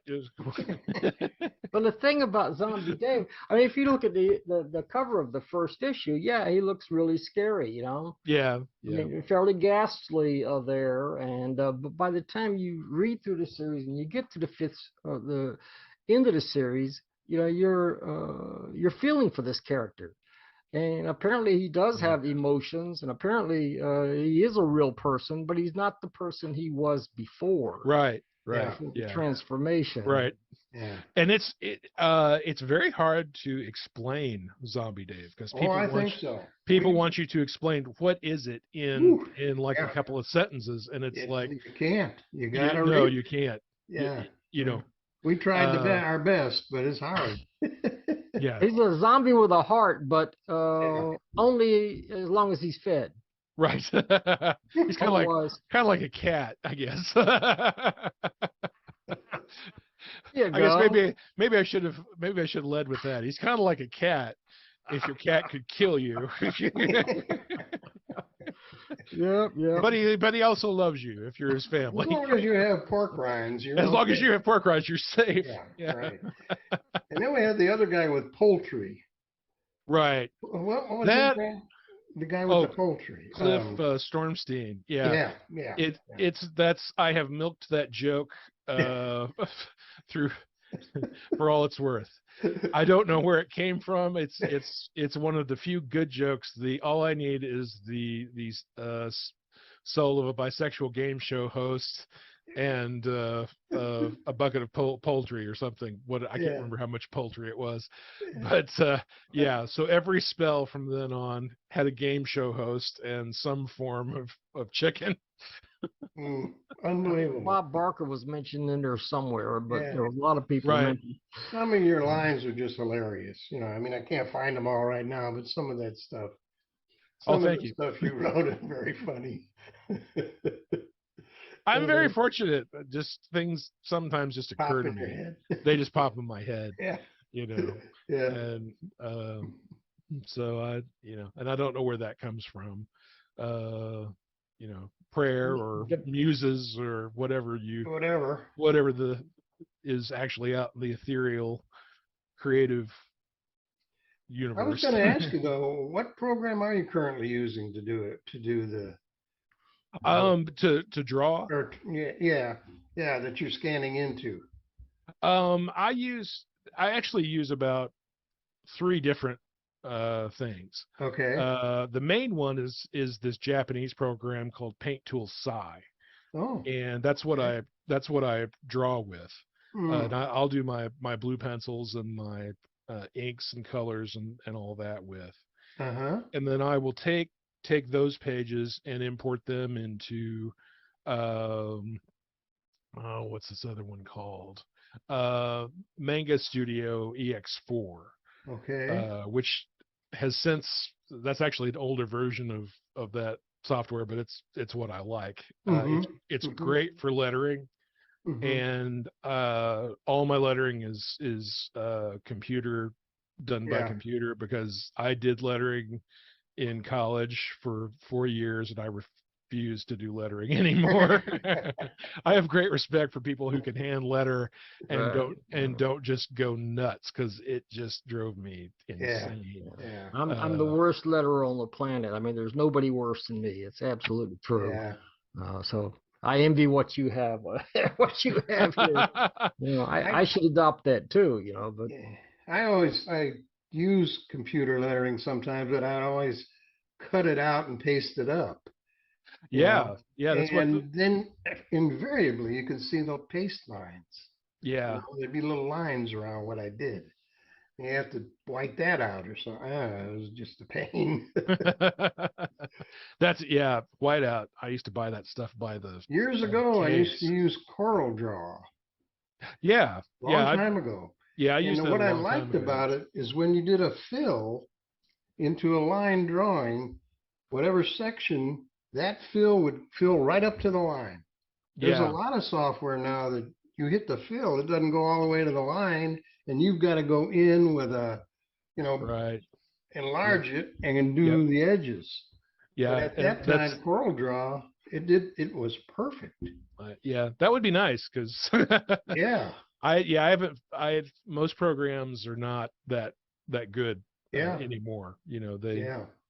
or they want you to have it set to a certain point or Mm-hmm. set to 0. And Mm-hmm. if I do that, sometimes it'll go outside what you're Oh, wanting. okay. So I don't know. So you do have to go up next to the line and fill that in, Very often, the yeah, color. yeah. That's tedious. Yeah, it can be, yeah. Yeah. Ooh. But yeah, I do a layer on all my stuff is in layers, Uh-huh. and so I have a layer that's just black, Okay. and a lot of times it's when I do layers, it's all my inks are in one layer with the outside edge, and so I copy that like 4 or 5 times, and so sometimes when I do that, that'll fill in those edges Oh, yeah. automatically. Yeah. Sometimes it doesn't. Do you have another question, Steve?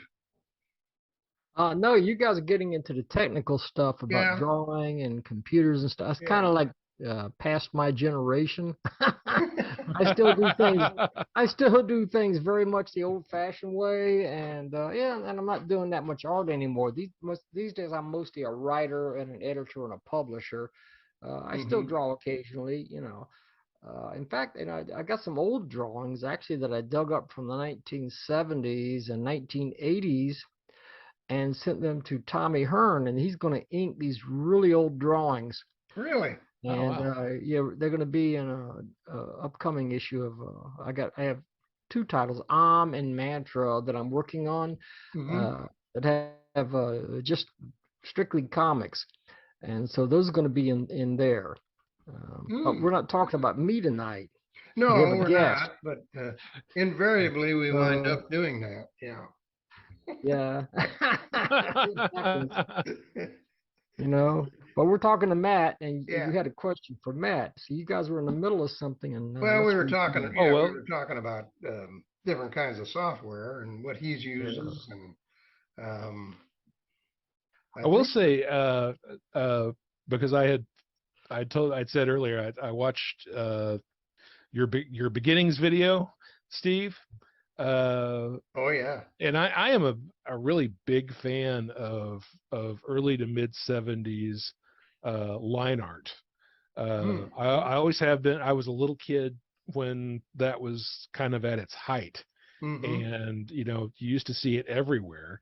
And then once you got into like the mid 80s, not so much.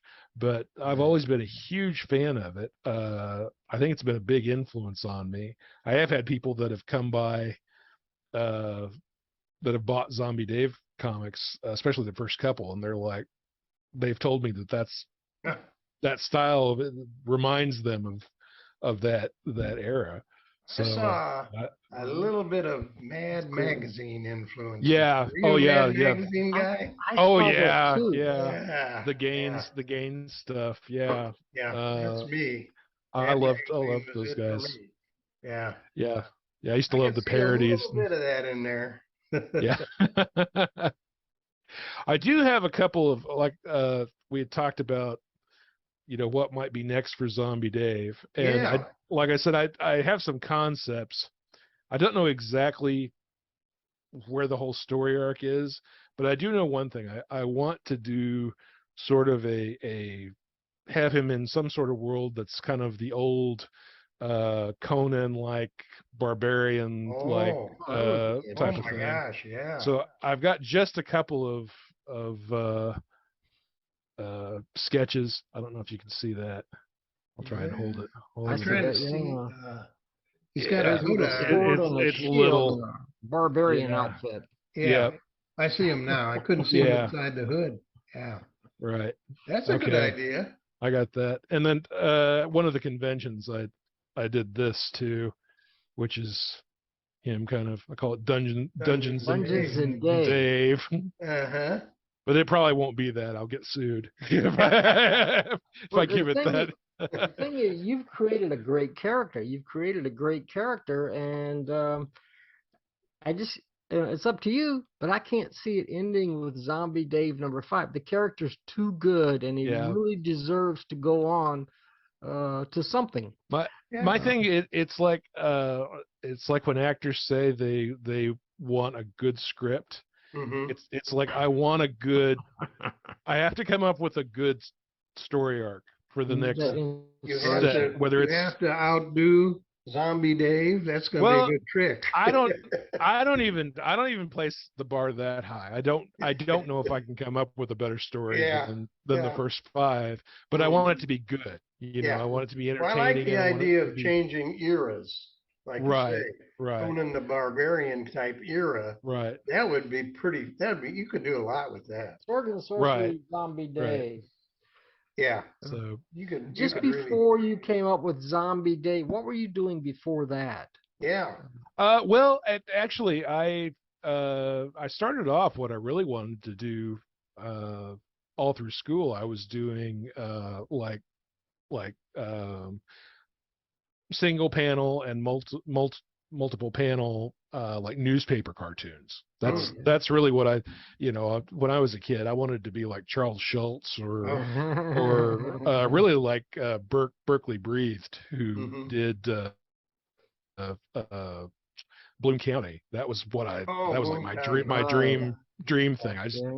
I used to read those books and just really? laugh myself silly. So like even in like grade school, I would be on the school newspaper staff, and I would do like single panel cartoons. I was the cartoon guy. That's what I did. You know what? I did that when I was on my high school. In high school, I did the same thing. I had a comic strip called Eggman, and it was 4 panels. It was a superhero is the head of an egg and a superhero body with a cape. At the end of the very last story, he's an egg, so he got smashed, he fell, and that was it. That was the end of the series. That was the end of the series. That's interesting because I did that too. I think only 1 year though. I did cartoons for the school newspaper, just a single panel. But I think I only did it 1 year. Yeah, that was back in the Civil War days. Civil War days, yeah. I was back there also. Yeah. In those days, no doubt.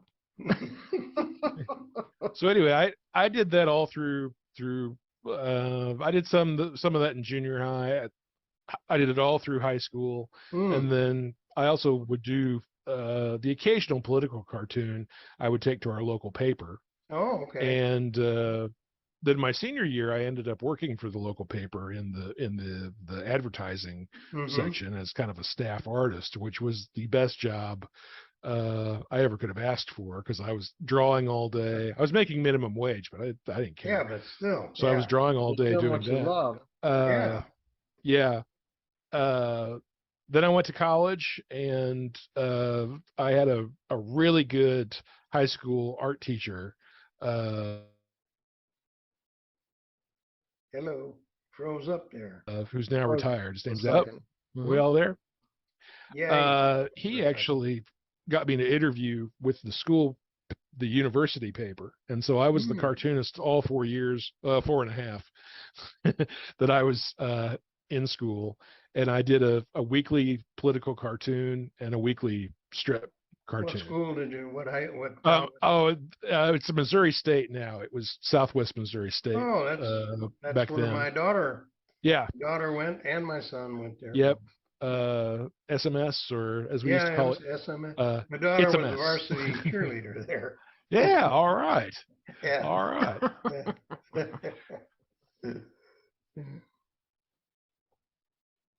You froze up again there. Yeah, kind of. Huh. Things are starting to freeze up a little bit. Occasionally we have problems with Zoom. Yeah, I don't know what causes that. Happens from time to time. Yeah. But anyway, so I graduated from Missouri State with an art degree and mostly a minor in journalism. I think I was like one class short of getting a minor. But I went home. The only place really to work that had any art to it was the local newspaper. So started as a small town journalist there. I worked there for 13 years, and the last 3 or 4 years, we had some publishers come in and they saw that I did cartoons, and so I did weekly political cartoons for them. And so that kind of took off for a little bit. I got published, reprinted in the Kansas City Star and the News Leader and some other papers. Yeah. And so then I took a job at the Post newspaper at Fort Leonard Wood called the Guidon. Oh, so, okay. And then I did that for 16 years until they closed that down. Oh, 16 years. Wow. Yeah. So yeah, that was really the I don't know if it was the best job for me, but I really enjoyed it. Yeah. And I really enjoyed being around our men and women in uniform. Yeah. And it was a fun job because I got to cover the sports that they played. Oh man. So again, fun. Yeah. Yeah. So it was a lot of fun. So what do you do now? Well, right now I'm full time working for myself. So Wow. I'm a full time artist and writer freelance work? Yep. Yeah. Can't beat that. So that's nice. So that's what I'm doing right now. So that's that's why Cub Team Out, before, when I would do a comic, it would take 6 to 8 months to a year because I only had nights and weekends. And like Cub Team Alpha, I spat that out in about 3 months. So even just doing everything myself. So so it's it's all a ride, man. I know it's not like when you only have so much time to do what you really want to do. Right. Yeah. Right. And right now, I'm kind of semi-retired, and yet they keep calling me into work. They won't let me go, So I'm having a hard time finding, enough time off to do the things that I want, and that's comics, and that's the show, and that's the United Fanzine organization that I'm the chairman of, and on and on and on. But very busy. But you're doing stuff you have to do to survive, and you're doing stuff you have to do because you want a life and you want to do what you want to do. Yeah. But first you got to make money. Yeah. So I understand that. Yeah, absolutely. Fortunately, I am retired, so I don't have to. Bless your heart. I'm heading in your direction. I mean, semi-retired. Yeah. We're gonna get there. Oh yeah. Yeah. There you go. So I'm not retiring from comics. I'm not retiring from comics. I'm gonna keep doing those. That's what I want to do. If I only work 2 days a week, or if I don't work at all, I'm gonna be focused on comics. This is what I've been doing all my entire life. It's what I love to do. It's what I enjoy to do, and it's one of the reasons that we're talking to you, Matt, is that we're people with the same heart and the same soul, and we love comics, and we love comic book creators, and we love creating. Yeah. So, well, it really is. Do whatever we can to promote guys like you. Yeah, that's what we do. We can. We're getting more and more views all the time, so we're happy with that. So. Well, and I appreciate that. Comics really is, and I've said this in panels before at some conventions. To me, comics are the best art form. They really are. I mean, as far as like getting the story into your brain, comics just can't be beat. They're fun, but they're the most work. I mean, I've always said I can do, I do watercolor. They are the most. They are. Yeah. I do all that kinds of stuff. It never takes as long as a comic book. Right. Comic book takes a lot of work. I mean, you're the artist, you're the director, you're the script guy, you're the storyteller. You have to set up the scene. It's a lot of work, and I enjoy it. But I'm just saying, it's more work than I think most other art forms, really. Right. And the small press folks are folks like us. They do it all. Yeah, you're driven. Yeah. It's a labor of love. You do it. You got to do it on yourself. Yeah, it's not like DC or Marvel where they got a team doing it. Right. Yeah, The payoff's sweeter when you do it yourself, though. I think Yeah, the so. thing is, those You know. guys at DC, they get paid because they're doing what somebody else is telling them to do in a Yeah. certain style that Right. they're being told to do it in. They Yeah. don't have the creative freedom that small press people do, small press artists and writers and Right. creators. We have total freedom, so you can do whatever you want. Mhm. That makes it so much more of a pleasure, so much Right. more fulfilling. I Yeah. think, I mean, yeah, it'd be great to get paid for doing what you want, but is that really what you want to do? I mean, you really want to work for someone else and do what they tell you to do all the time? In Yeah. small press, we have that total freedom. Yeah. And small press, independent comics, and all of that. But as long as you're doing what you really want to do, Right. you're fulfilling your purpose in life as a creative yeah. person. We're kind of the mountain men of comics.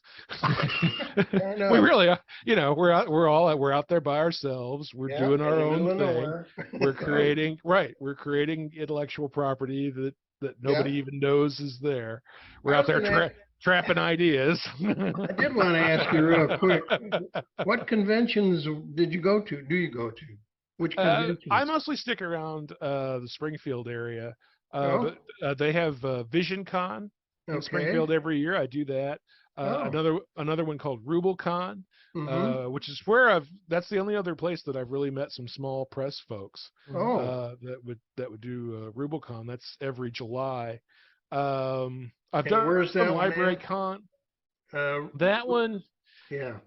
most of them in Springfield are at Oh, the Springfield Convention Center, which okay. is right there. They've got a minor league Cardinal Stadium Mm-hmm.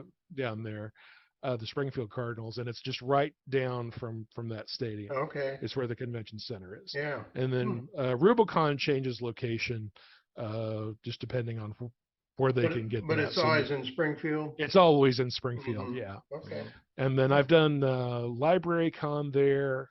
They haven't had that though since COVID. Mm.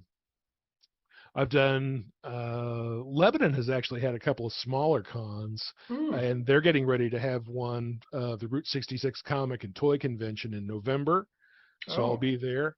And then before that in September, they've got one in St. Robert, Missouri, which is right next to Fort Leonard Wood. It's called Extremicon at the St. Robert's Community Center. And I've never been to it before, but they're supposed to have a number of artists and writers and cosplay contests. Are they mostly mainstream, these? Like you say, you saw a few small press. Normally they're mainstream comics.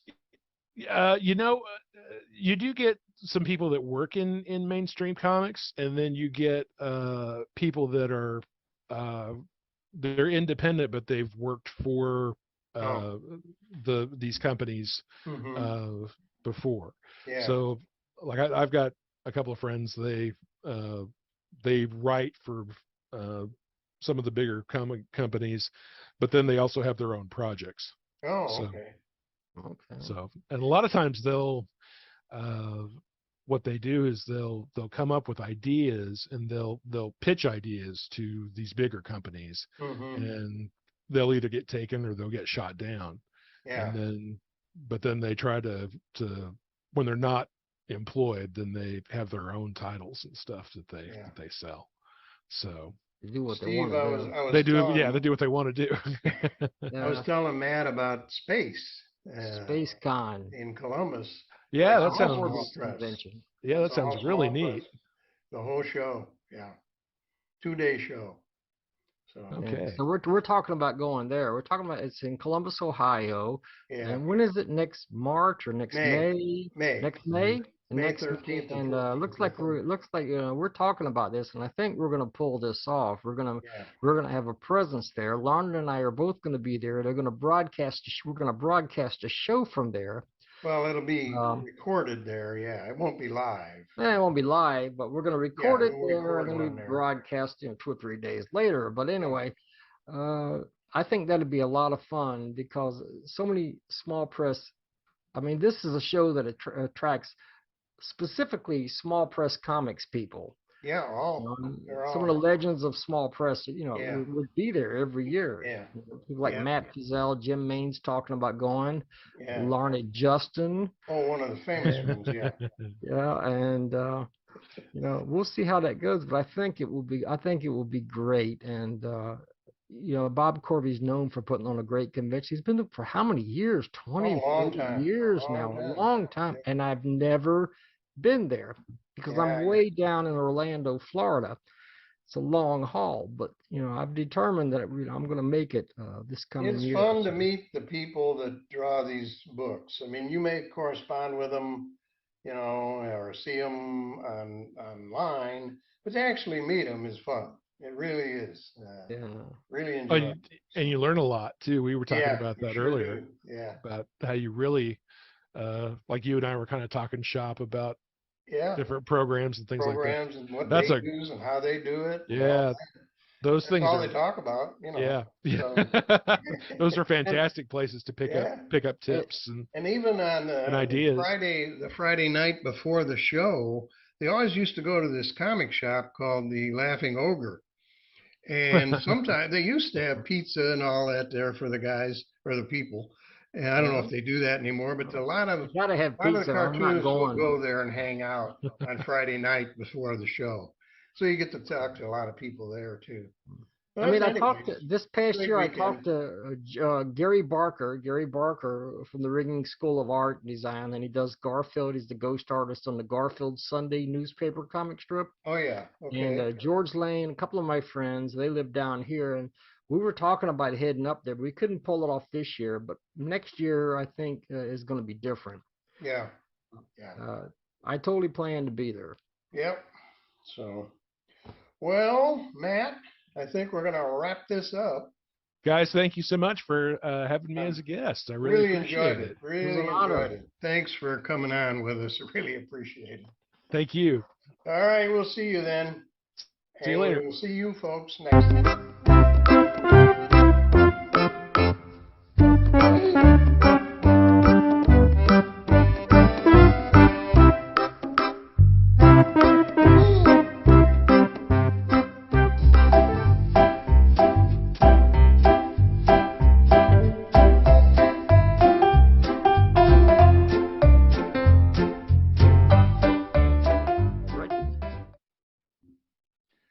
Welcome to once again to Talking Small Press Comics with Steve Keeter and me, Larnedjustin. This is our 30th episode, and 30 episodes would not be possible without you, the audience. So thanks for watching and sending in all those comics, because we couldn't do it, of course, without you guys. Right, Steve? Absolutely. We've been kind of floored with the response. I can't believe we're up to 30 videos. I had when we started this thing. I mean, I didn't know. I think I just contacted you just to talk to you one time, and that's how we got started. Yeah, we did an interview, and it was about, and then we decided, well, maybe we ought to look at, maybe we could review some comics. Yeah, they just took off. So. Yeah. Great to be here. 30 episodes in. Yep. So, what do you want to do? What's that? I have a box of magic. Oh, okay.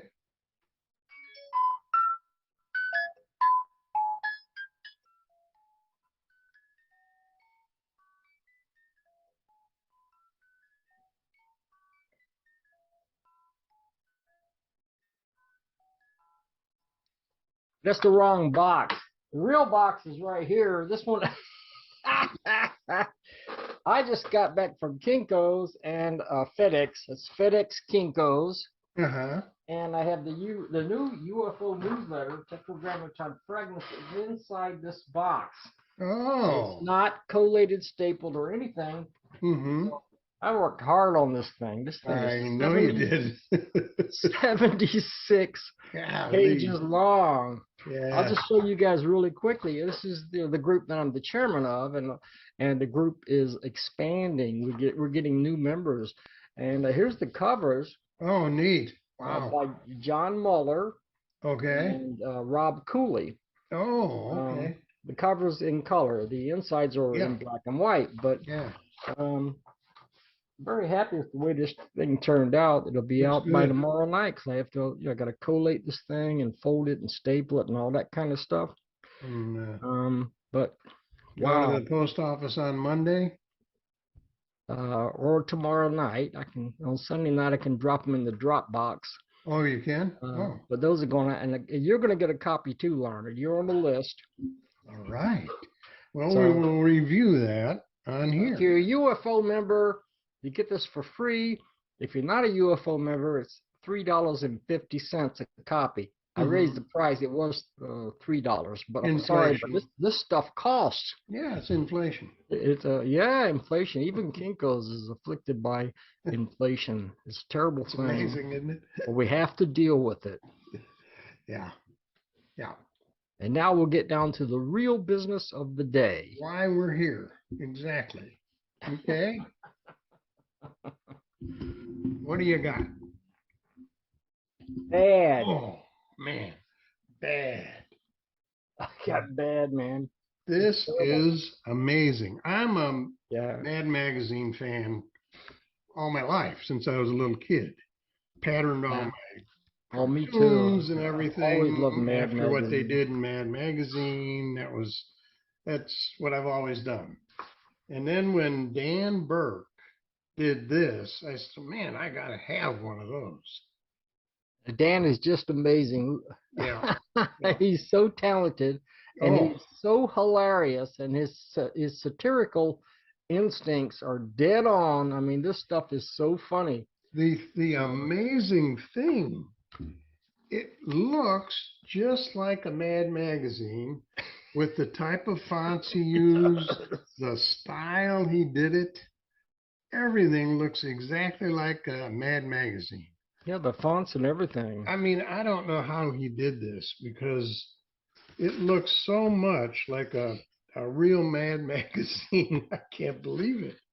And there's so much hilarious. He did the whole thing. He didn't have any help. This is all him. The whole book. It's amazing. Great. It's really great. He's got stuff, you know, he's like there's this, let me see, a free poster. He advertises a free nude poster. Yeah. Okay?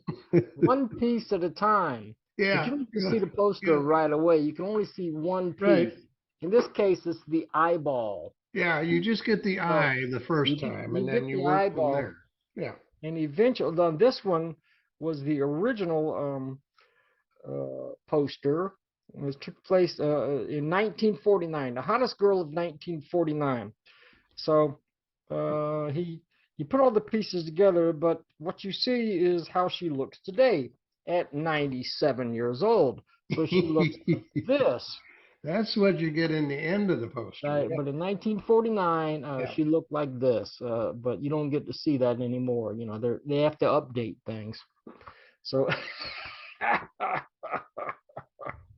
now here's the other amazing thing about this is not only did Dan Burke do all this, he even draws in the style of some of the Mad Magazine artists in the past, like this over here. Right here. So some of these look just exactly like, you know, the guys that originally did them. I just can't get over it. It is so amazing that he did that. Yeah, he even has a Sergio Aragonés. Yes, Sergio Aragonés. Take a look at that. He draws just like incredibly him. Detailed.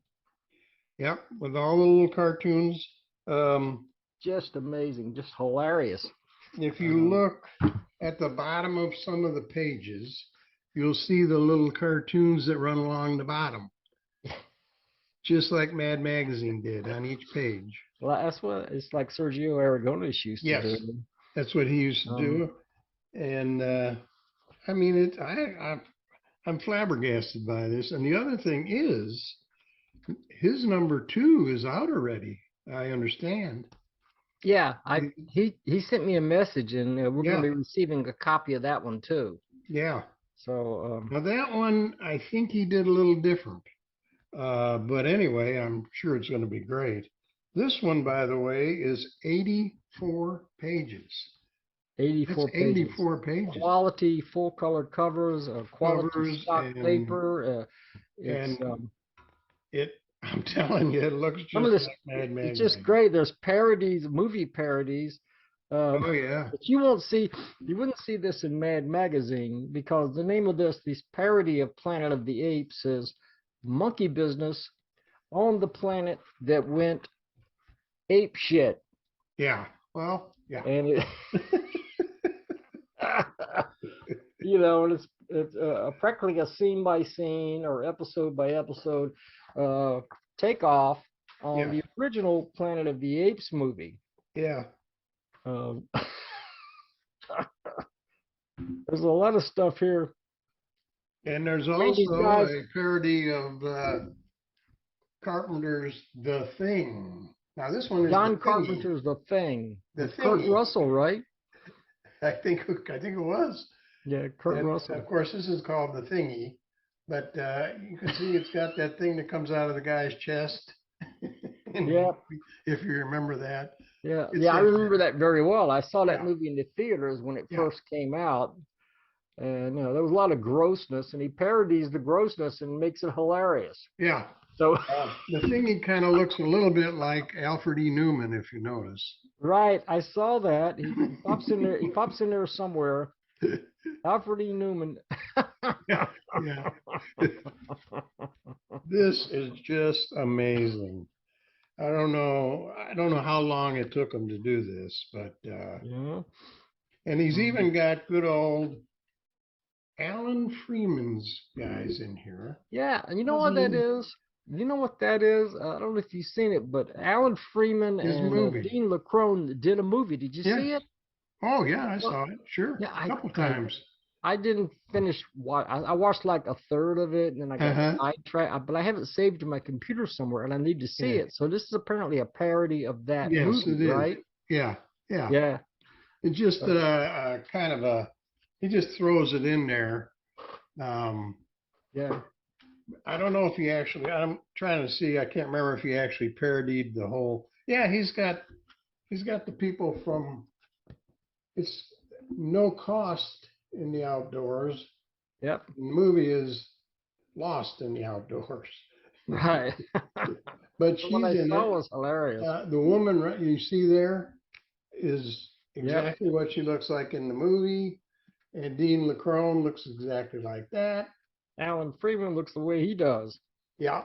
He always has Alan Freeman looks 6 inches shorter than Dean LaCrone. That's not Alan Freeman. That's not Alan. That's the other actor. I don't remember his name. Oh, that's the other guy? Alan is over here in the corner. Where'd Alan go? Over in the corner over here. Let me see if I can get that. Over here. That's... oh, that's not Alan Freeman. Right there. I've met Alan Freeman. He doesn't look like that. Well, I think that's... Maybe not, but I think that's... I don't know. It's been a long time since I saw Alan, so he may have changed over the years. He doesn't have hair like that, but I think he just threw that in. But this is just great, and the artwork is gorgeous. I mean, it's hilarious. It's also Mad Magazine-ish, and the way they do that, and it's kind of cool that Mad Magazine parodies movies and TV shows and all kinds of stuff. And here we have a parody of something that a small presser did, that a couple of small pressers did.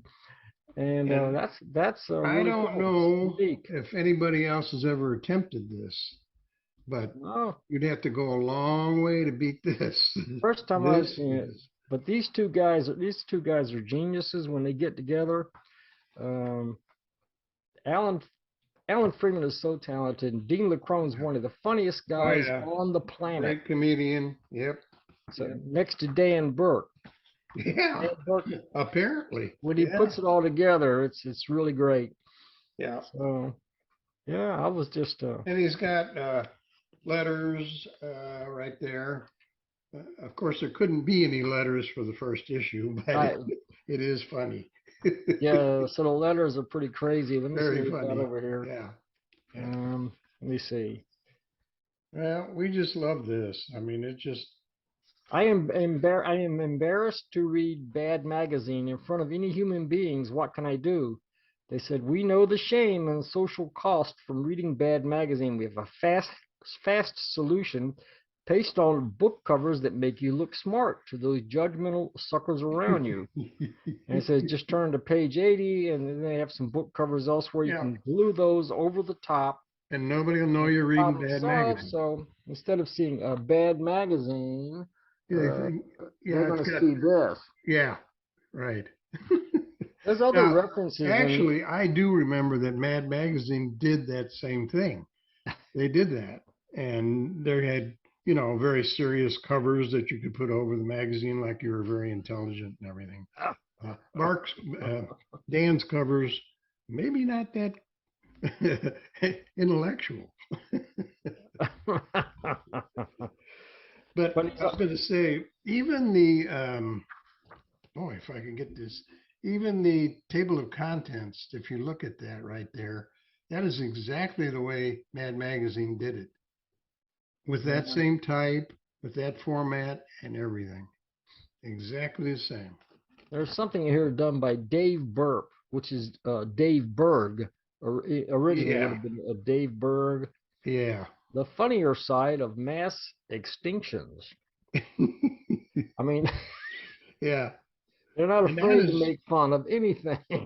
And that's the one that's drawn in one of the style of one of the mad artists. I don't remember which one, but Dave Burp. Definitely. It says Dave Burp, but Dave Burp. Now, what I remember is Dave Burp. Been a while since I read Mad Magazine, but I'm thinking that's the one. You think? I can't remember. Is that? But anyway, the style looks just like him. So. Yeah. Anyway, we missed the original Mad Magazine, but I'll tell you what. This is it's just about as good as the original Mad Magazine. Yeah, it is. So Dan, terrific job. We are what a great book. Yeah, couldn't recommend this more. Could not more highly recommend. You got to have one of these. It's just if you're a Mad Magazine fan at all, I know you'll order one. So yeah. All right, what do we got next? We got a big show today. So we got to keep moving along. Look at this. You see this? Oh, yeah. Yeah, remember that from There they are. A? They're in a raft on the river. They just landed on this other planet. I just want to mention this real quick because the dialogue says, one guy says, one thing I'm sure, we're about 200 light years from Earth. And the other guy says, if only there was a small clue, something we could use to figure out where we are. They're at. Yeah, I don't know. You know, you look around, you don't see anything. No clue. No, not an idea where they were. Oh man. Typical Dan Burke humor. We could do every page in that book, you know, a whole show on every page in that book. Yeah, so funny. Yeah. What a great effort. Really terrific job, Dan. Yeah. Thanks for sending us that. Yep, appreciate it. Although I did buy one. So I had two. Oh yeah, you bought one for me, didn't you? Yeah. Okay. Oh wow. I bought one for you, and now I got two. Well, send it to someone. There must be somebody. I'm trying to think of a contest. We'll have to think of something. Yeah. Sometimes Larned and I will do that. You know, I'll buy something for him, and then he ends up getting it anyway. But you know, didn't know he bought it. He's going to surprise me, and I already bought it. Yeah. This is really cool. You got to see it. You know, so I'll buy a copy and send it to him, or you know what, vice versa. But I see that's because we're crazy about. You know, we love this. We love small press, and we love all this kind of stuff that we're getting. So, all right, let's. Of course, I'm not going to discourage you people from sending us free copies, but yeah, right, yeah. No, but we really do appreciate it, and we are promoting everything that you guys do. Oh, that's Yeet. Yeet Presents number 52. Number 52. This is the cover. This side is Susie Steam, and based on the Shane Luttrell character. The other side is William Messner Loebs, or Bill Messner Loebs. Loeb. Yeah. And This is a stunning issue as well. This is stunning, much more serious, perhaps than a bad magazine. But this one is a little hard to follow, maybe. Okay, this is cool. This is Uh-huh. cool because what we have here, it tells you here, we got an illustration by Bill Messner Loebs. I guess that's how it's pronounced, I think. William.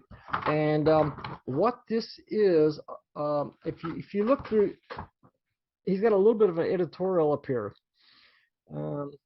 And apparently, DC Comics a while back, and he's a professional. He wrote the Flash and other stuff for DC and wrote for other companies, and they were looking for they wanted to break into the bookstore market with autobiographical comics.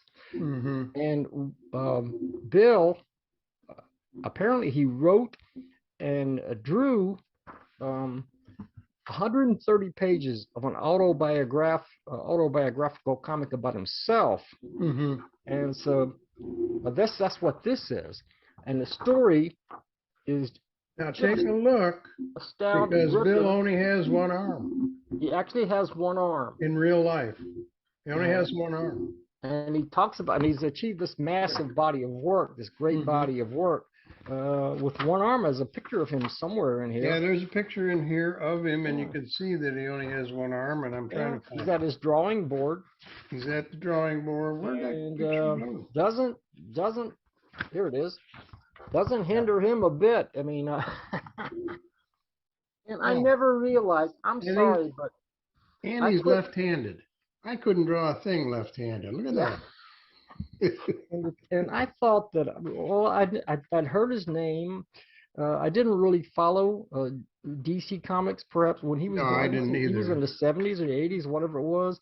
But I missed out somewhere along the line. Of course, I'm the classic comics man on another YouTube channel, but the stuff I grew up on, the 50s, the 60s, the 70s. And other stuff came along, and apparently Bill came along during that period, and somehow I missed out. But this guy, Bill, I'm floored. I didn't realize you were such a great talent, a great writer, and a great artist. And he's talking about how he worked for comics. Yeah. And at one point, he became unemployed. And he was out collecting cans to make money. And this is an autobiographical thing. So apparently this is true. He has funny characters, and he throws in some gags along the way. Apparently he lost his home. He ended up in a mobile home. And he just details all of this stuff. Yeah, it's kind of a little depressing story, but a little depressing. The artwork is fantastic. Yeah, I love his artwork. It's very stylized.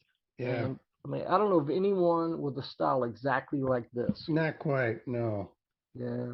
And the grays really help, and all that. That really is and they say at the end there's somewhere in here there's a note about how they're going to continue that he'd drawn 130 pages, but they weren't completed, and the screens weren't necessarily of the grays.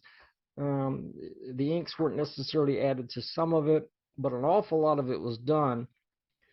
And DC decided to discontinue their series of biographical comics. Yeah.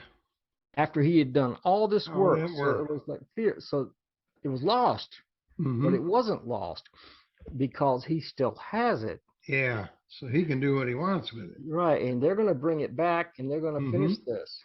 There's a spirit connection here. Will Eisner and the spirit. A company like DC, they probably did some kind of marketing survey and decided, we can't do that. Yeah. And that's why we have small press, because in small press you can do it. Right. And this is published by Scott Muller. Right? No, I'm thinking about something else. I'm sorry. Oh, okay. Well, then we move on to That's the not other it. story. Mike Jones. Mike Jones is the guy who does Yeet. Yeah. Right. Now, this This is Susie Steam. Shane Luttrell. Um, Shane Luttrell wrote the story. Yes, He yes. didn't do this cover, but he's the letterer and he's the writer, and he's rapidly becoming one of my favorite small press creators. Yeah. Look at this. Look at this great Yeah. cover. And Inside cover. This is a story of Susie Steam, Mhm. and it's kind of an everyday, what she does, kind of everyday kind of thing. This one's kind of poignant with the little doggy. Yeah. Got the dog and everything, and Okay, that beautiful inside front cover was drawn by Doug Curtis. mm-hmm. Okay, and Now right in the middle of the story, you'll see Mhm. these cards, yeah, and it says who did the art. Real little lettering in each. and there's in a number of people. Numbers. Number The of people. cards are numbered, and the artists are up in the top here, very small. Yeah, and Shane Luttrell is an artist. He's a writer. He's an artist also. He did this Yeah, one. he did that one. Yeah. Yeah. But other artists did these. So those are collectible Susie's Theme cards. Susie Steam, interesting character. That story, Look at that this. story she wrote. Right. Who did that one? I was Did going to Shane do that, or see who did that. he did? Shane Luttrell did that Shane too. himself drew Yeah. that double-page spread. Yeah, he did So that you too. see, he's extremely talented as a writer and an artist, and Yeah. really into some, far out science fiction type stuff, but also down home. I mean, this earlier story that we were talking about. Mm-hmm. Apparently, we have this lady, Susie Steam, who can repair spaceships, and she has her spaceship in for maintenance.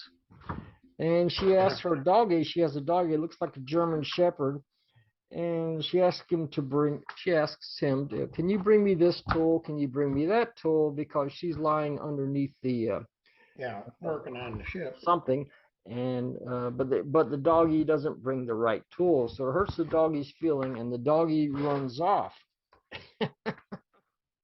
My dog never brings the right tools either. But at the end, they make up. She gives the dog a big hug, Mm-hmm. and That's kind of a happy ending. Yeah, that's kind of the end, And we have the big splash page, and then we move into Thunder Agents, I believe. So what if the Thunder Agents And had been cute, cuddly animals? You know whose style this is drawn in? It's based on Wally Wood. Wally Wood. Another Definitely. maybe the most important Mad magazine artist there was. And the most important artist for Tower Comics, who did the Thunder Agents as well. You're not kidding. And Wally Wood, he also had something to do with the early issues of Daredevil. Wally Wood was one of the early artists for that. But he's one of the all-time greats. We miss him. Apparently, this story. This is drawn by James Fry in 1983. He's actually written. Yeah, you're right. And written by Charlie Boatner, but it wasn't inked until last year, 2021, by Adam. Drawn in 83 and inked in 21 by Adam DeCracker. Here we have a satire on the watcher. He's watching, and he's got a mop and a bucket, and he talks in a funny accent. I watch the floors, I watch the ditches, I watch the windows, and while I've been watching windows, I watch people.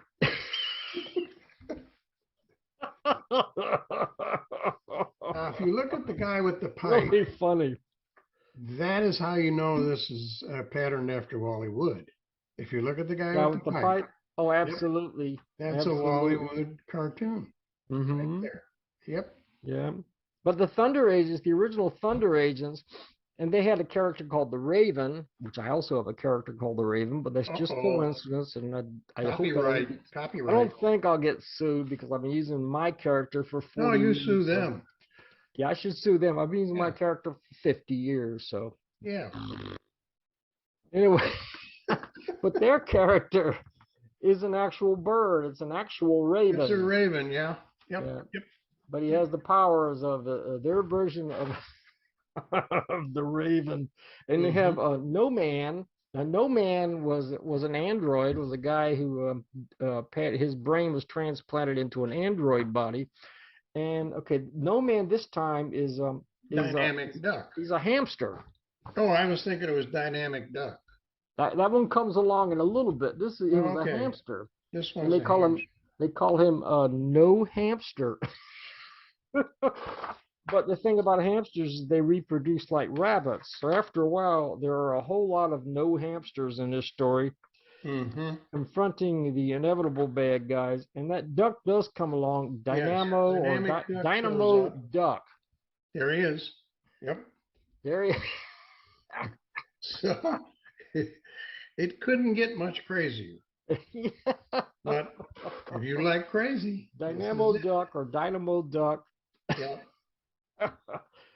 You know, these guys, what Mike Jones is doing with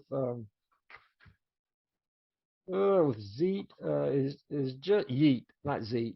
With Yeet is just amazing. He's got the best talents you could possibly imagine assembled here. You know, here's the last panel, and this talks about what's the Dread Circle, and these are the guys.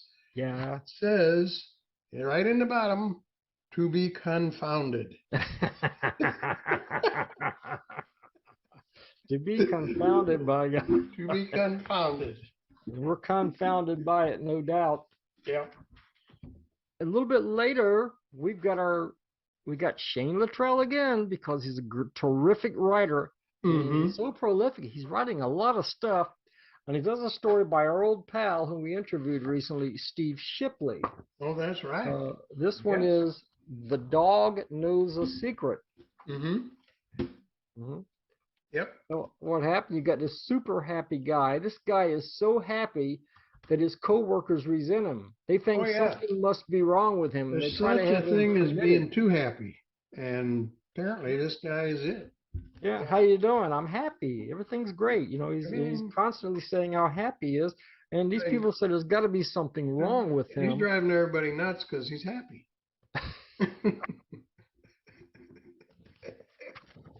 Oh my gosh. So Steve write this? I can't tell you the ending, but he gets committed because somebody they contact somebody and they're able to get him committed, but that's not the end of the story because remember this guy is one heck of a happy guy. Oh yeah. And I was just going to say Shane Luttrell wrote this, so I can't, I wasn't sure if Steve wrote it. Steve did the art and lettering, so Steve Shipley, but Shane Luttrell wrote it. Steve Shipley he's producing some of his best work, I think, of his entire career right now. Never seen Steve do anything quite like this. Have you? This is different. Not exactly. No. But then he didn't write it, and it's not a superhero story. No, it's completely different for Steve. I don't know. In fact, this guy kind of looks like Steve. Maybe. A little bit. Maybe. No, Steve about he's got a goatee. It's not that long. Yeah. Yeah, we have to ask Steve about that, I guess. So those are the couple of stories that are in here. There's I don't know who did this. There is a page right here. I don't know who did that. And which side is that on? Fat Billy's story, but now the Fat Billy story Fat Billy must be on this side. By Kevin Gleason. Okay. That's a one page. Oh, I see it. We don't want to give anything away, so you can't look at it too long. Kevin Gleason, that's it. Yeah. Yep. But you Pretty have to. That's funny stuff. Yeah. Box fruit is mine, mine, mine. Yep. Apparently, this guy really likes this candy. He eats so much of it that his cheeks pop out like this. Yeah. Don't give away the ending. Another, Don't another give away great the ending, talent. because they gotta buy the, now these you get by subscribing to their Patreon page. Hmm. And then every time it's a $5, but only when an issue comes out. Right. I And think I'll you can put order that down back in the issues for like description. $3. But What? I believe you can order back issues for like For $3 each. $3? Yeah, but I think And these are flips over. There's one 500, side. right? Here's the other And, side. Bill Messner Loebs. Yeah. So Shane Luttrell. You got So you some want to make great, sure you great get talents. the book right side up when you read it. Or it'll be difficult. Yeah. Excuse me, All folks. right, I what do have we allergies. got more stuff. Now we got more stuff. Now this one, this is Okay, didn't what do have you got? time to read all of these. Oh, You have yeah, I got 3 these. issues of Bronze Knuckles, which is a Bronze Knuckles. These are also associated with Yeet, but this is a little different. Now, these are not comic books, which caused Steve and I the problem of we would have to read. And that was, it's a lot to read, but It's a really lot. because it's Scott Mullen and he sent us 3 issues. yeah. So I am reading them slowly. I'm getting there. But it's, heavy reading. Not heavy, I don't mean heavy, but I mean, there's a lot of reading. There's a lot to the stories. Now, each one of these stories in the first issue are continued into the second issue. Into the second and So, third issues. Yeah, I mean, yeah, the Some second great issue. covers here. Yeah, You know, but there there's stories. is a lot of artwork in here. Look at this. Mm-hmm. There's a lot of artwork. Right. I read that particular story. So I did read much of the first issue, about 2/3 of it. Look at the covers here. Oh Yeah. my gosh. Covers are amazing. Yeah. Look at this. Look, Nosferatu. I don't know if it's Nosferatu or not because I haven't read that story, but it sure looks like him. Mm-hmm.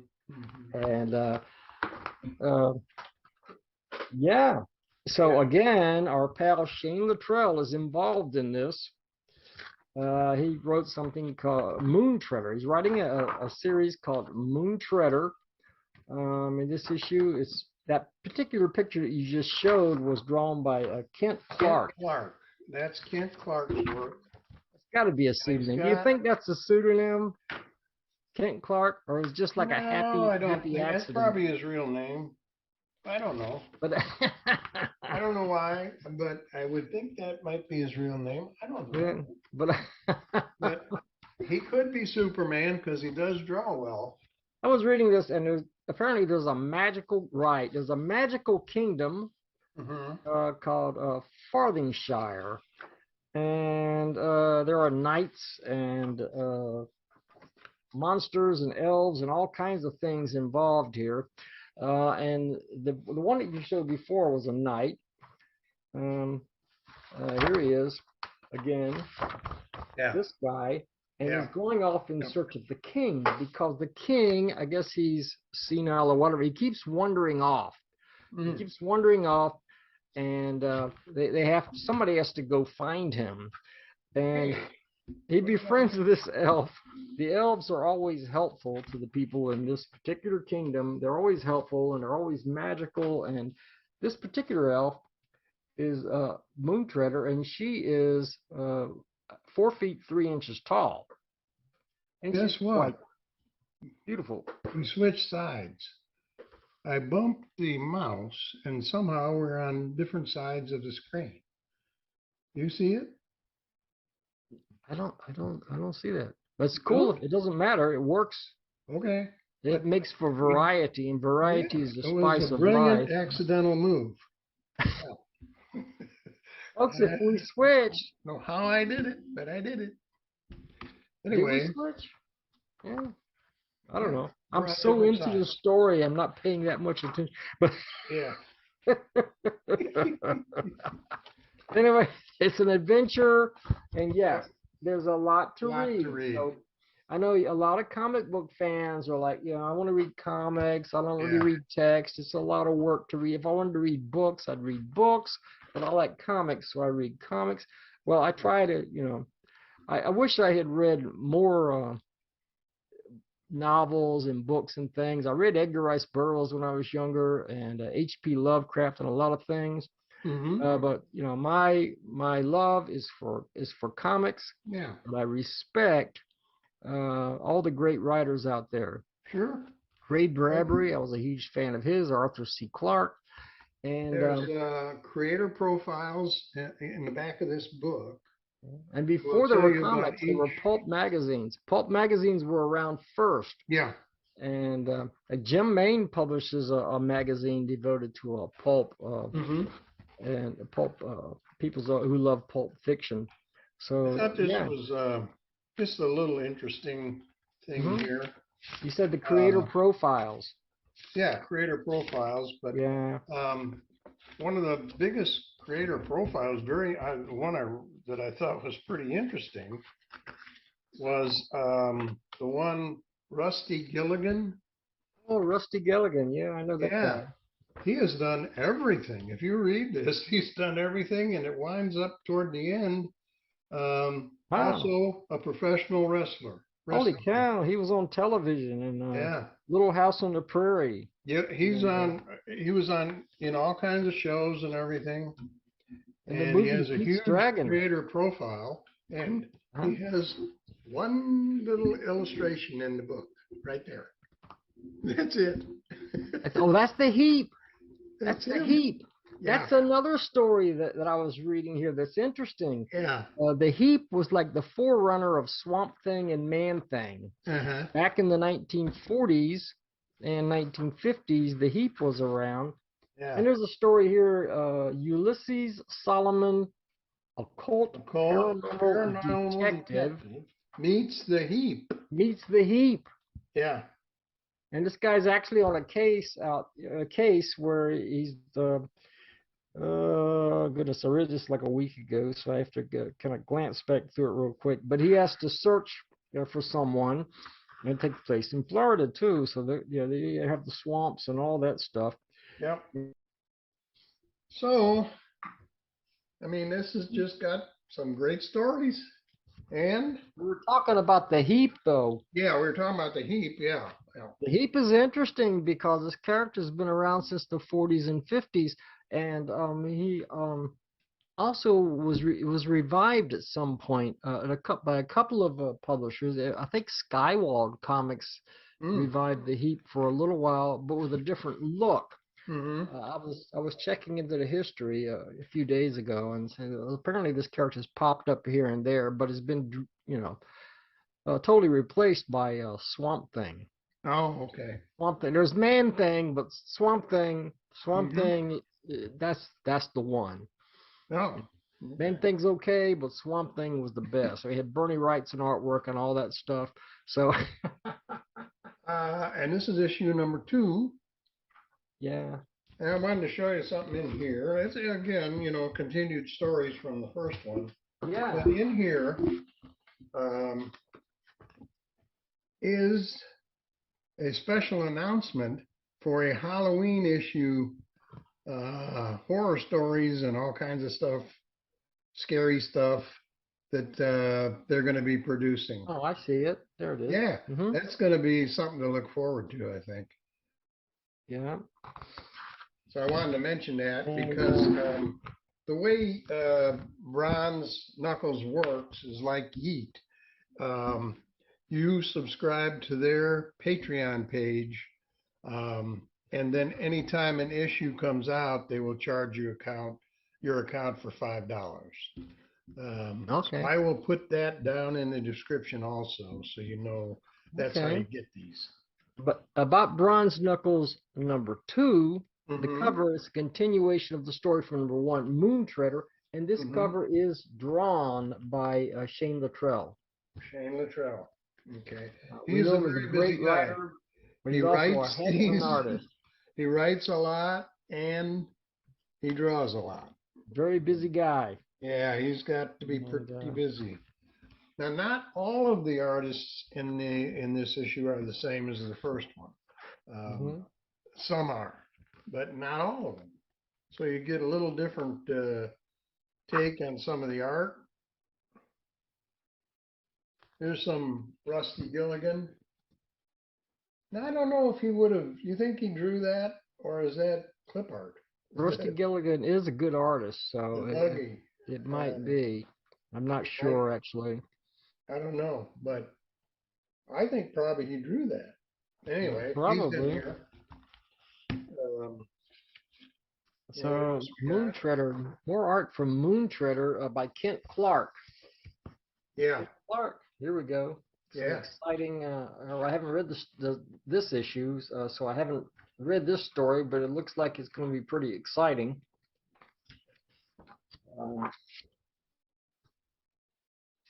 So yeah, and So it's got, let's see here, we got Scott Mullen. 1, 2, Scott 3, Mullen. 4 stories in here. And they are continued from the first book.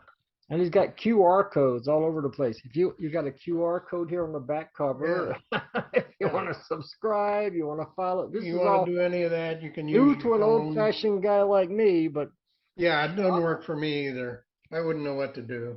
yeah, well, you know, I just go on the we're old Patreon page. geezers. Yeah, we don't know what to do with that. But you young folks, man, you'll know what to do with these QR codes. Yeah, they do. But you know what I do with my phone? I talk on it. Oh, you can talk on the phone? Is that right? That's what I found out. Oh man, I didn't know that. Yeah. Wow. Yep. Oh, what a novelty that is. I know. John's Nichols #3. They That's said a Nosferatu looking cover. yeah, look at that guy. Woo. And that's by, who's that you say that was by? Number 3, the cover. Well, it's Ray, it's Rusty Gilligan and Jay Moores. Well, there you go. Yeah. How do you do that? Oh my God. And One it guy actually draws is it, one guy Nosferatu. paints it? Look, yeah, it actually looked like there's a story in here. Ichabod Crane, monster hunter, encounters Count Orlok, the Nosferatu. So that's what it's based on, and which is by John Aaron Mundy and Rusty Gilligan. So Rusty Gilligan on artwork. Okay. Issue So I number guess 3. Rusty Gilligan did do the cover then. Yeah, I guess so. But issue number 3 actually has some more comic book stuff, some more comic It artwork. does. It has more comics. Yeah. Yeah. So this is a wild comic. This Number one. 19. This is Thunder Mouse. Thunder Mouse by Scott Mullen, the publisher, and Alex Moore. Not to be confused with Mighty Mouse. This is completely different. No, this is Thunder Mouse. This is Thunder Mouse.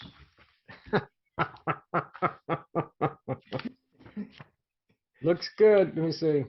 Yeah.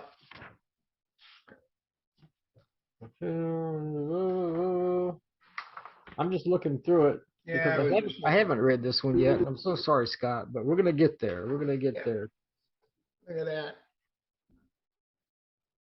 There he is, Thunder Mouse. There you go. Last I panel. set it too high, so somebody's setting a machine. They're doing something, and then I guess Thunder Mouse was created. And there he is. What have I become? Somebody set the controls on the machines too high. If you ever did you ever see the very first Mighty Mouse cartoon? The really the very original. Yeah. It was supposed to be Super Mouse, but DC was going to sue them or whatever, so they changed it to Mighty Mouse. Okay. And Mighty Mouse was a scrawny little mouse, but there was a need for a hero, and he went through this place and he found all these vitamins, and he took all these vitamins. He just and then he became Super Mouse, which they changed to Mighty Mouse. Oh, okay. Yes. It was one of my favorite This looks like. cartoons when I was a kid. And I guess I like the comic books too, but I love the cartoons. I loved Mighty Mouse. I even wrote Mighty Mouse. I wrote Mighty Mouse for Spotlight Comics. No kidding. When they had the rights for Mighty Mouse, it was Jim Maine, and I can't remember the other guy. How did Alex. they get the rights to Mighty Mouse? They had the rights to Mighty Mouse in the late 1980s, No kidding. and they were reaching out to a lot of people in the small press community to help out with it. Jim's main, what was the guy's name? Alex Marucio or something like that. Jim will remember. And I wrote an issue. I wrote like 10 scripts. They actually had the rights to all the Terry Toons characters, which included Tom Terrific and Deputy Dog and a lot of other characters for a little while. And those characters came out. Those books came out not as small press comics, but as professional magazines, and they were distributed on newsstands. I wrote a story that was published in Mighty Mouse #2, and it was they had a Kurt Swan front cover. So that's out there somewhere. Yeah, wow. So that was that's probably worth a couple mil by now. I don't know, but I'm glad I did it. Yeah. I've written a lot. I wrote a lot. Also, Underdog. They had the rights to Underdog, and I wrote an Underdog story. But then what happened after a couple of years? Spotlight Comics went bankrupt, and so they stopped publishing. After that, the rights went to Marvel Comics, and Marvel. Well, we were trying to stay true to the original Mighty Mouse cartoons when we did those stories and make them like the old cartoon shows. Yeah. But Marvel Comics wanted to introduce their own character. They wanted to make it a parody, like not Brand X. They wanted to use Marvel Comics characters like a parody of the Submariner or a parody of this hero or that hero, but it wasn't the same. I actually think we did it better. Jim, we did it better. If you're watching this, Jim Maine, we did it better. Look at this. Look at that. The Devil's Left Hand. Created. I like that artwork. Yeah. Drawn and lettered by James Francis. That looks cool. Yeah. Yeah, that looks really cool. Yeah, I see it here. Created, written, and drawn by James Francis. So there's a lot of cool stuff here. And William Messner Loebs has an advertisement in these issues. He has an online store of his own where you can order stuff. And I got to tell you, I didn't know that much about him, but now I'm a fan of Bill Messner Loebs. Apparently, this guy is. I missed out. I missed it, but now I'm catching up. It's catch-up time. This has a few more comics, but it also has a number of stories, so I keep you busy quite a while. Right. Yeah. Right. These things are great. I'm going to put them over here out of the way so we can go to our next comic, which is, let's do Jim Maine, since we were talking about Jim Maine. Grim Jim. Tomb of the Unpublished. And I am a member of the Unpublished in here. That's right. I saw that cartoon by you. I saw you did a page in here. So it's just a bunch of random things that Jim had that he couldn't fit in somewhere else, and he put them all in this book. And there's a number of little comics in here. Here we go. Did you lock that rear door before we took off from Venus? Very important, because apparently not. These guys see what happens if you leave the door open on the planet of Venus. Yeah, that's what Venusians look like. Exactly. Right here. Yeah. Yep, that's them. It's totally accurate. I did a lot of research on Venusians for that cartoon. That's one of many great. There's a lot of great artwork in here. Oh yeah. It's a quick read. There's one story.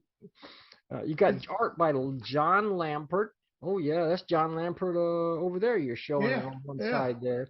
And there's another one. Here he is again. Great He artwork. is Look at so that. good. John Lampert, so good. But if we show all the artwork, nobody will buy the book. Right. So But I can't show everything, but yeah. well, I love the cover too. Look, who did that cover? Let me see. Wasn't me. Who was it? Front cover is Gary Barker. Oh, Gary Barker. Yeah, our Look old at pal that. Gary Barker. He Now lived that's a scary nearby. He's cover. from the Ringling School of Art. Gary Barker, Welcome. he's the ghost artist on Garfield. He does the Garfield Sunday Oh, newspaper you talked strip. about him before. I didn't remember the name. Right. Okay. Yeah, Gary's a superb Look at that. talent. How'd you like to have that guy welcoming you? Welcome. Welcome. Yeah, Yeah. looks like, look, I hate to say this, but it kind of reminds me of my ex-wife. Oh, now we're both going to get She's not going to sued. see this video, Yeah. but Here's the Look, back look. cover. I will show you the back cover.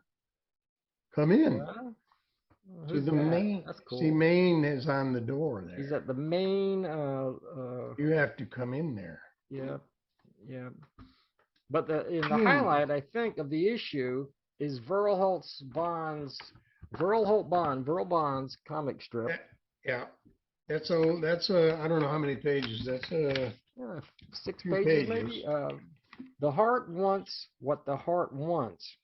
And this Yeah. guy, apparently there's a lady, and it's raining, it's pouring down, and her car breaks down. And there's a guy, he stops to help her, and she's so beautiful that he's smitten with her. And and Verl's artwork, he really does make her look beautiful. Oh There's yeah. something about it. There's a simplicity to Verl's artwork, but yet there's also a realism.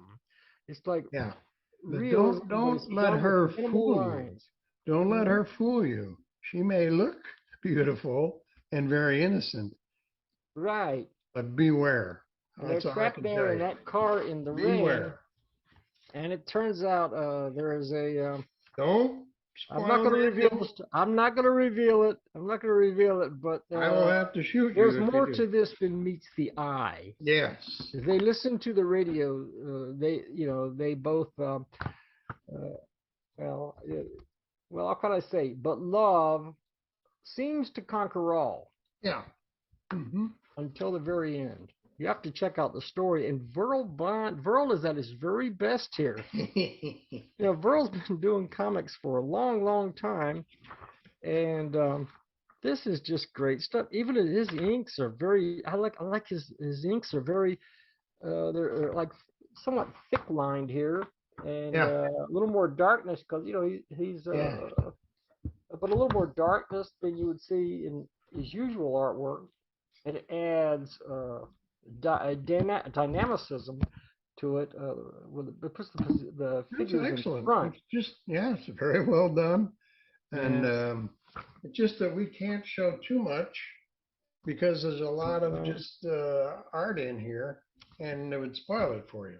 Yeah, and this guy Mark Lehrer, he contributes some pretty cool Yeah. looking stuff. Look at that I'm not guy. sure. That looks kind of like Peter Lorre, but I'm not really sure. Yeah, it does. Looks like something, but This is he's really $4 as well. from Jim Main. Hmm. All the info will be in the description below. And I was trying to see let me look at the page count real quick. 28 pages. Yeah. So nice little zine. Oh, there's a Steve Shipley yellow in here. Yeah. Something by our pal Steve Shipley, Yeah. my pal. And it looks like a perfectly normal situation. Guy with a big egg head and a dog with antenna. Yeah. So that's the Tomb of the Unpublished. Right. Okay, so next up, I've got Collector's Link fanzine. I had that one as well. Look at that. That's by Alan Sissom. Helen Sissom. Yep. And This has cover. Who did that cover? Let me see. It's also presented elsewhere in the issue. I know that.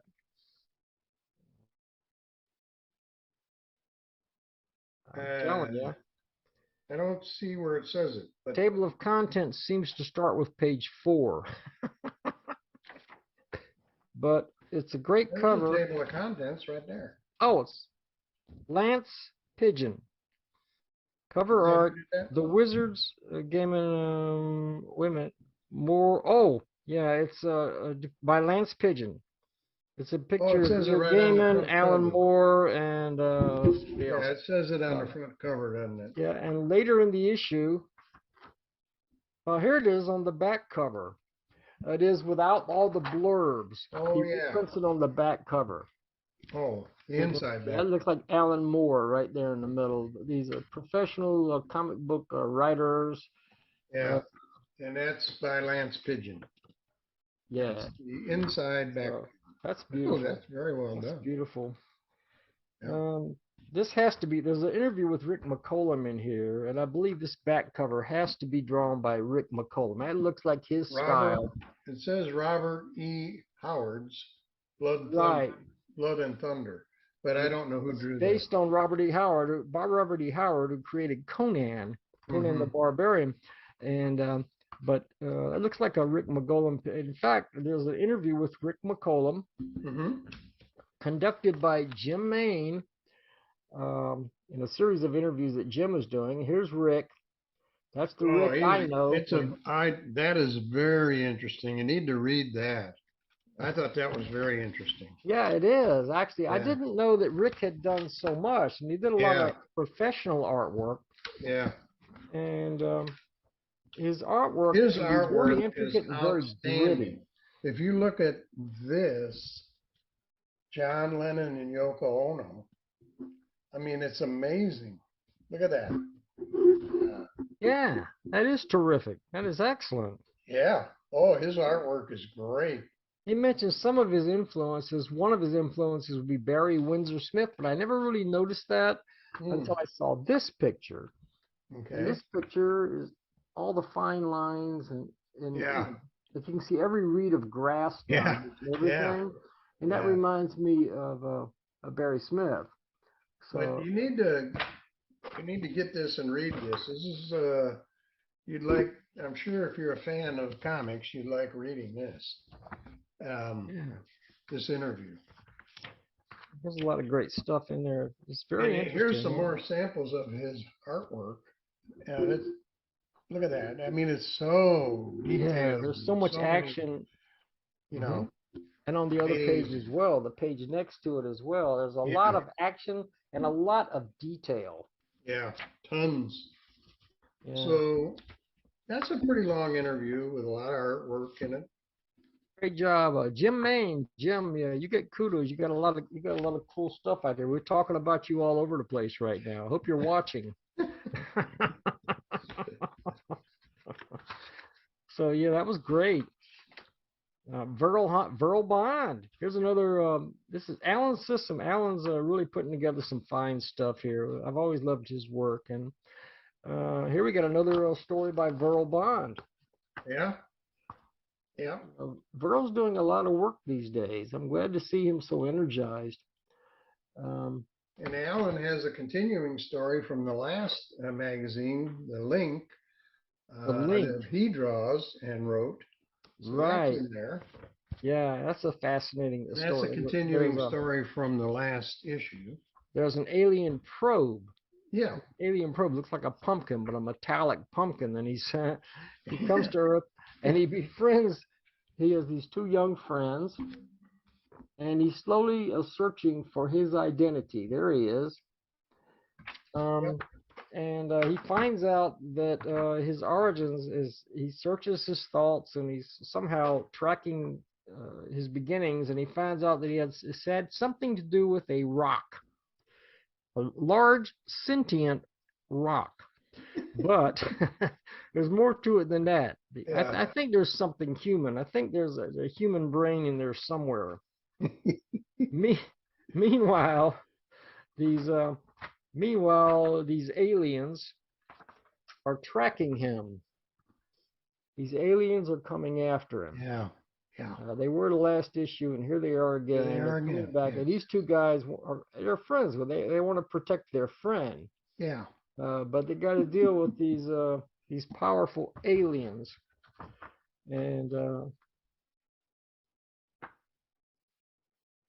yep, they're being pulled along by some sort of energy beam. Someone the aliens make contact. Not only are they pulling in the probe, but they're also pulling in these young folks. We don't know what's going to happen next, and the story is continued. It's a continuing story, and very imaginative.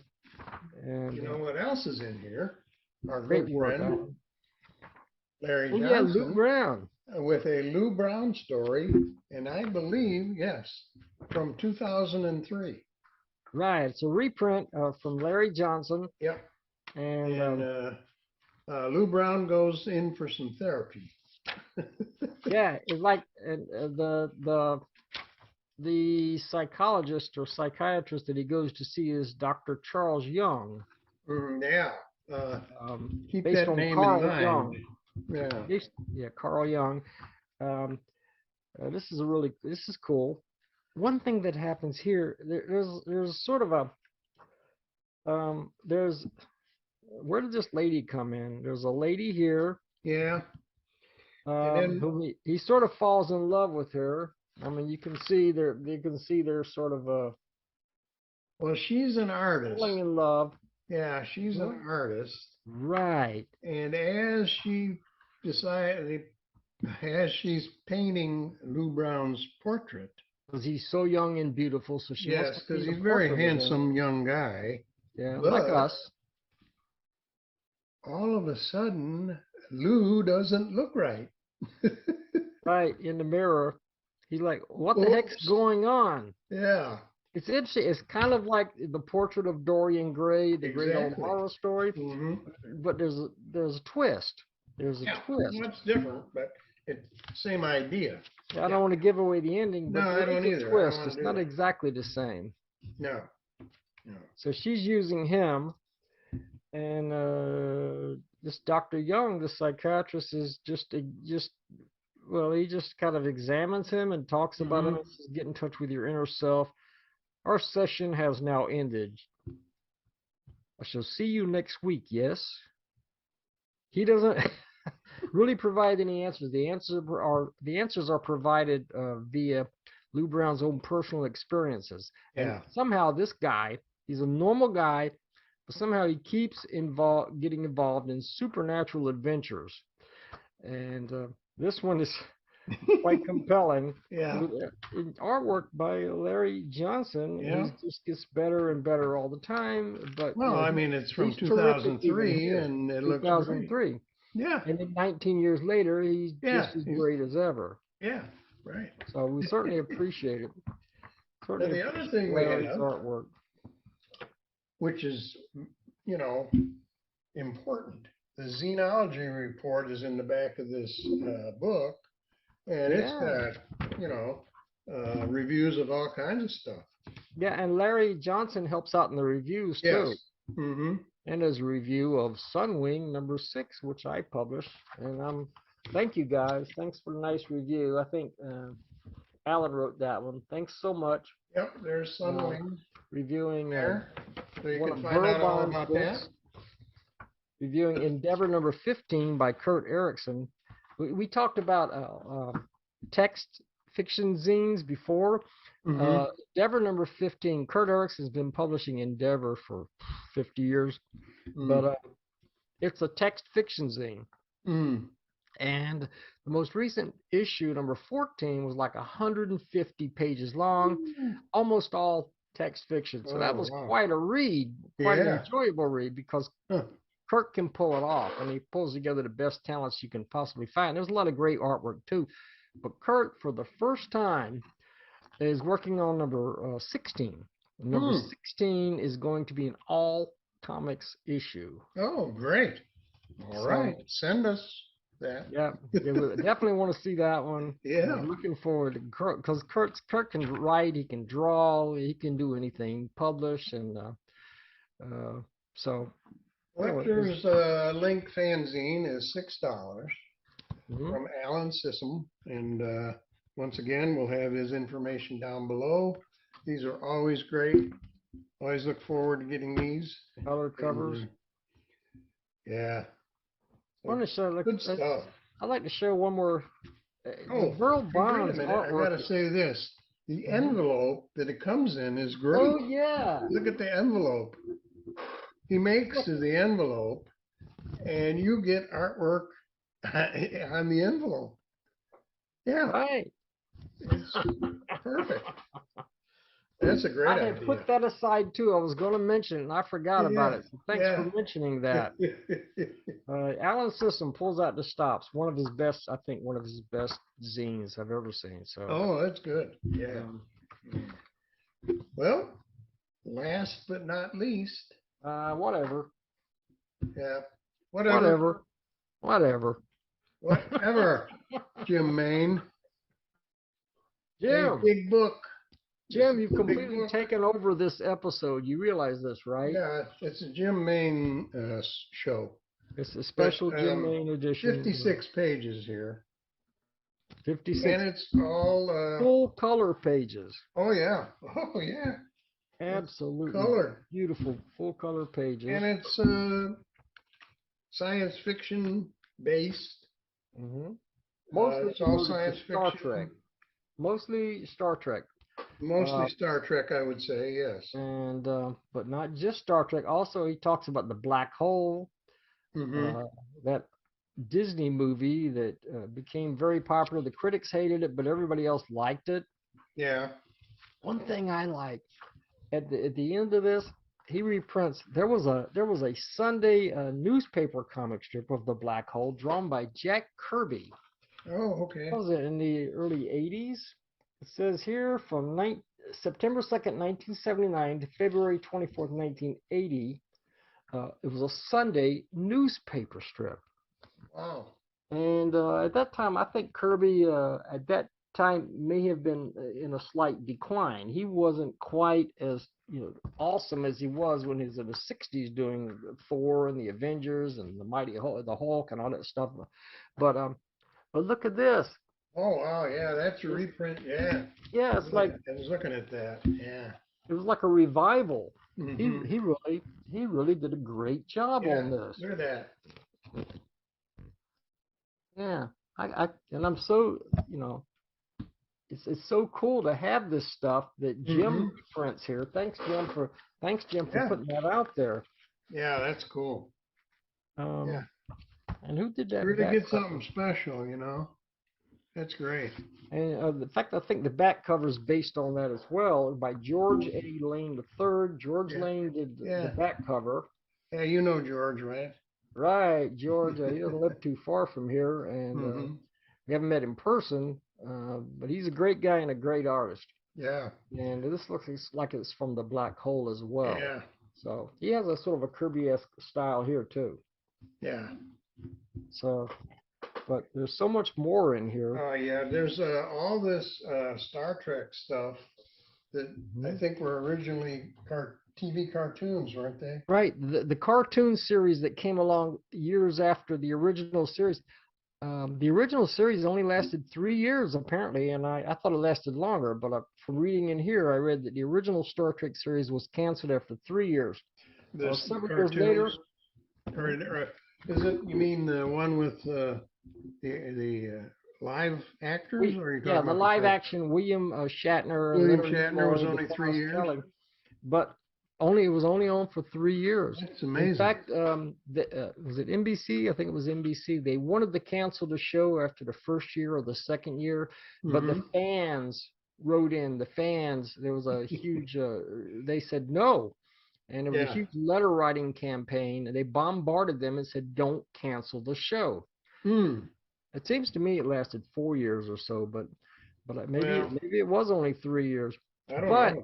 I don't remember. The demand was so great that they had to do something, so they came along with the cartoon series. Yeah.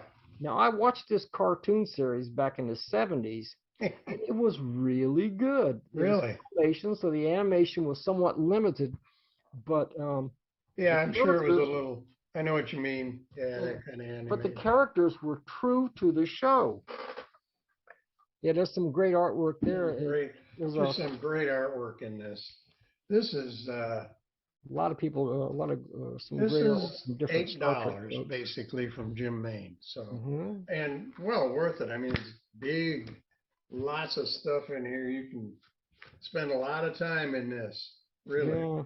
I mean, really if you're a nice. fan of science fiction, if you're a fan of Star Trek, if you're a fan of the Black Hole and the Disney movie, or any of that stuff, you're Any of gonna that love stuff, this. you'll love this. Yeah, for Mhm. sure.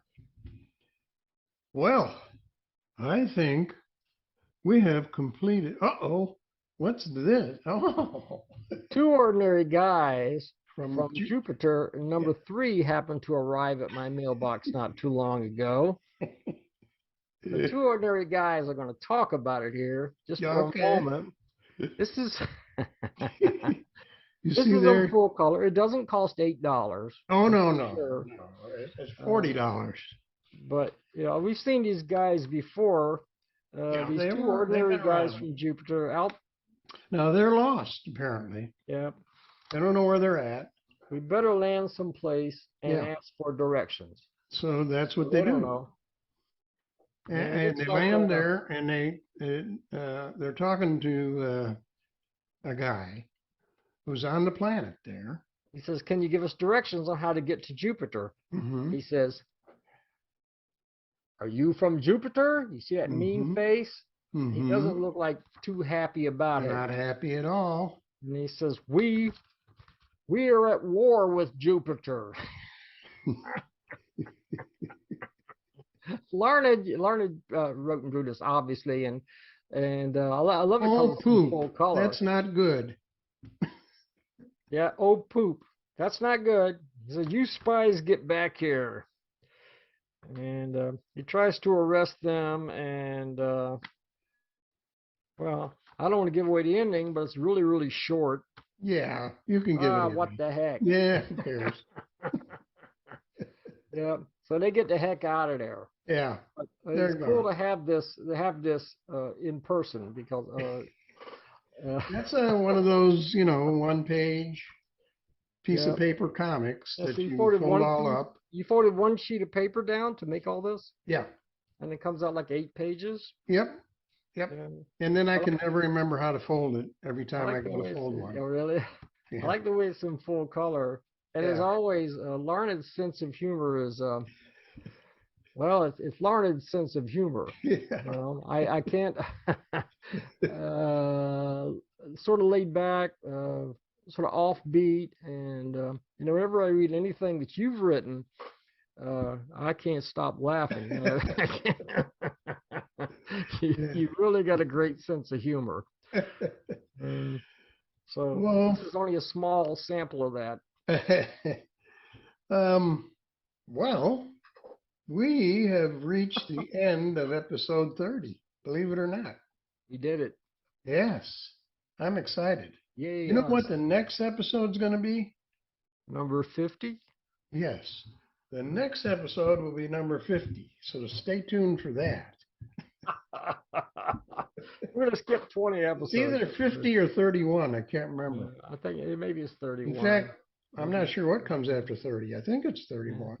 But Anyway, look, we got a lot of cool stuff this time, and we appreciate you guys. Keep sending your stuff. We're going to keep promoting Small Press. I hope this gets a lot of views. I hope so. You get some orders and stuff, from and this. you can always let us know if anybody orders anything and mentions they saw it on here. Yeah. And thanks for sending those books.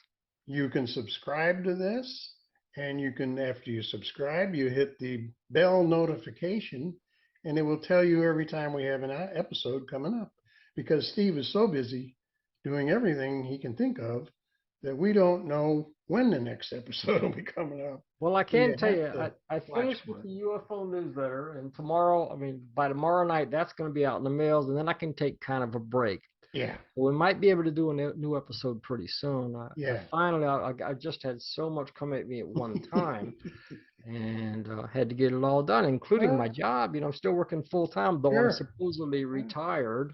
Yeah, he sells drugs on the side, I sell drugs legally. Oh. in the pharmacy. Yeah. Oh, and speaking of retirement, I should get my first retirement check on Tuesday. Well, you can buy comics then. Absolutely. Another thing, I'll be taking a trip to California to visit a friend the first week in October. Okay. So probably we should do a video before then. Oh yeah, we should. A week. Yeah, we'll try to get one in before then. Yeah, I think we should do that. We could do So if you've got any comics out there you'd like to send us, go ahead and send them because we've got room now. We cleaned everything out that we had. So, all right, we will see you next time. that. Okay, adios. Adios.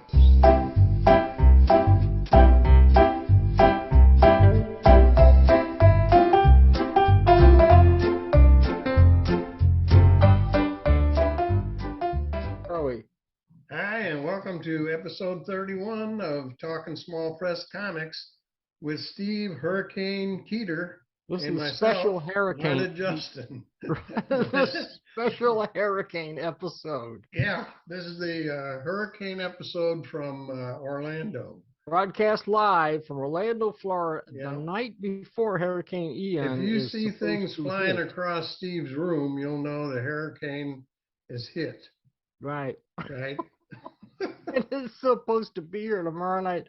And I've been so busy and everything. This thing is coming through, and whether we like it or not, tomorrow night. And I thought, if we're going to do a video, and I've been going back and forth with Larned about this for a little while. But if we're going to do one, we need to do it now. Yeah, got to get it done. Because the hurricane's coming through tomorrow night. I may be without power for several days.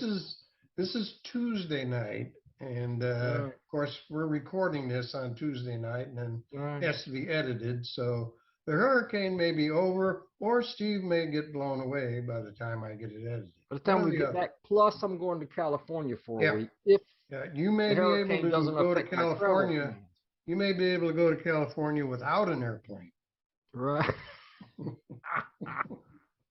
All right. What do we got? We got a lot. I did want to say something because I've been watching the news, and I've got the TV over here, and I'm watching all these news reports about the updates about the hurricane, and I love how these people say, "But this storm is really big, and the storm surge is going to affect so many people, and there's going to be massive flooding, and the winds are going to blow, and houses are going to fall in, and all this stuff, and then they go." I swear to God. And I just saw them. They just did this. They're looking to the camera and they go, and it's only going to get worse. You're like, ow. They just told you the good stuff. Oh my gosh. Yeah. The bad stuff's coming later. I swear they always have to say that. Yeah. What can I tell you? All right, let's go. Let's get this going before that hurricane hits. We're reading comics. We're doing our best to make it work. How about our good friend? Ooh, we got lots of good friends. Dave Decker. Oh yeah. Oh, Matt Decker. I mean Matt Decker. Dave. Yeah. No, I know what you're thinking, but Matt Decker. Matt Decker. Oh my goodness, we got a lot of stuff. He's got a lot of stuff here. Yeah. Excuse me, hurricane or no hurricane, my allergies got a runny nose. Never leave me. So yeah. Anyway, let's look at this one. Now, I knew where you were headed. Matt Decker, of course, is the mind behind Zombie Dave. Zombie Dave. And he thought, he did 5 issues of Zombie Dave, and he thought, I think I want to do something for kids. So he came up with Cub Team Alpha.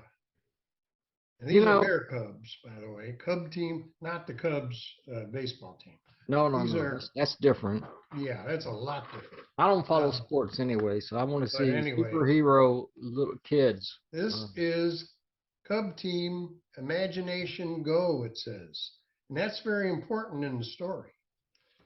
Because, now this is for kids now, There you go, Imagination Go. That's important. Because the Cubs have this great imagination, and they're normal bear cubs. They look like bear cubs, kind of, most of the time. Little teddy bear But in guys. their imagination, they can switch to superheroes. And that's how they switch with their imagination. Simply by uttering that term. That term, imagination go. go. And And they can do anything. They run into their dinosaurs parents, and all kinds of stuff. They're talking to the mom, they're talking to the parents. Yeah, and, mom and dad are in there and have to bring them back. Yeah, they're in there. Come down, come on back. It's just like you when you were young. You wanted to. Your parents always brought you back down to earth when you were doing something, especially when they get a little wild, and the parents have to kind of step in. They got to reel them back in. It's just a great story for kids. It's designed for kids, but I enjoyed it. I think adults would enjoy it too. I think it's awesome. This should be. This should be like a television cartoon or something. Exactly. It'd make a perfect TV cartoon. Yeah. It's really good. It's kind of Matt is an excellent storyteller. He's just, if you've looked at Zombie Dave, you know that his stories are really far out there and fun. The closest thing I can find to Zombie Dave is when they all tackle this stick monster. The stick monster. Oh, yeah. And they're trying to get rid of him, and they're all gnawing at there he is. This is another character. He's like a fox-like character. It's another kid in the neighborhood, I think. Mm-hmm. And but there's nothing. It's for kids, but it's also written very well. It's written very well, and it's actually written for adults as well.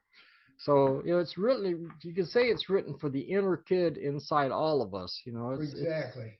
It's totally enjoyable. I think it's great. If you want something for your kids, this would be the thing to get. It's $5.99. Yeah. And we'll have his contact information below, of course. And on the back, it gives you a little synopsis of the story. I don't think I want to read that because we don't want to give anything away. But get the comic, sit the kids down, and read it to them. Yeah, it starts with Blue Alpha and Pink Alpha. Blue Alpha and Pink Alpha. There they are. That's their superhero names, yeah. Right. And I read this a few days ago, so I have to remember the younger child. Is that their nephew or their cousin or something like that? I forget.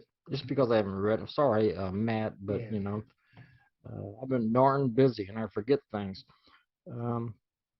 But they bring in another one. And that's the. See, here I am leafing through.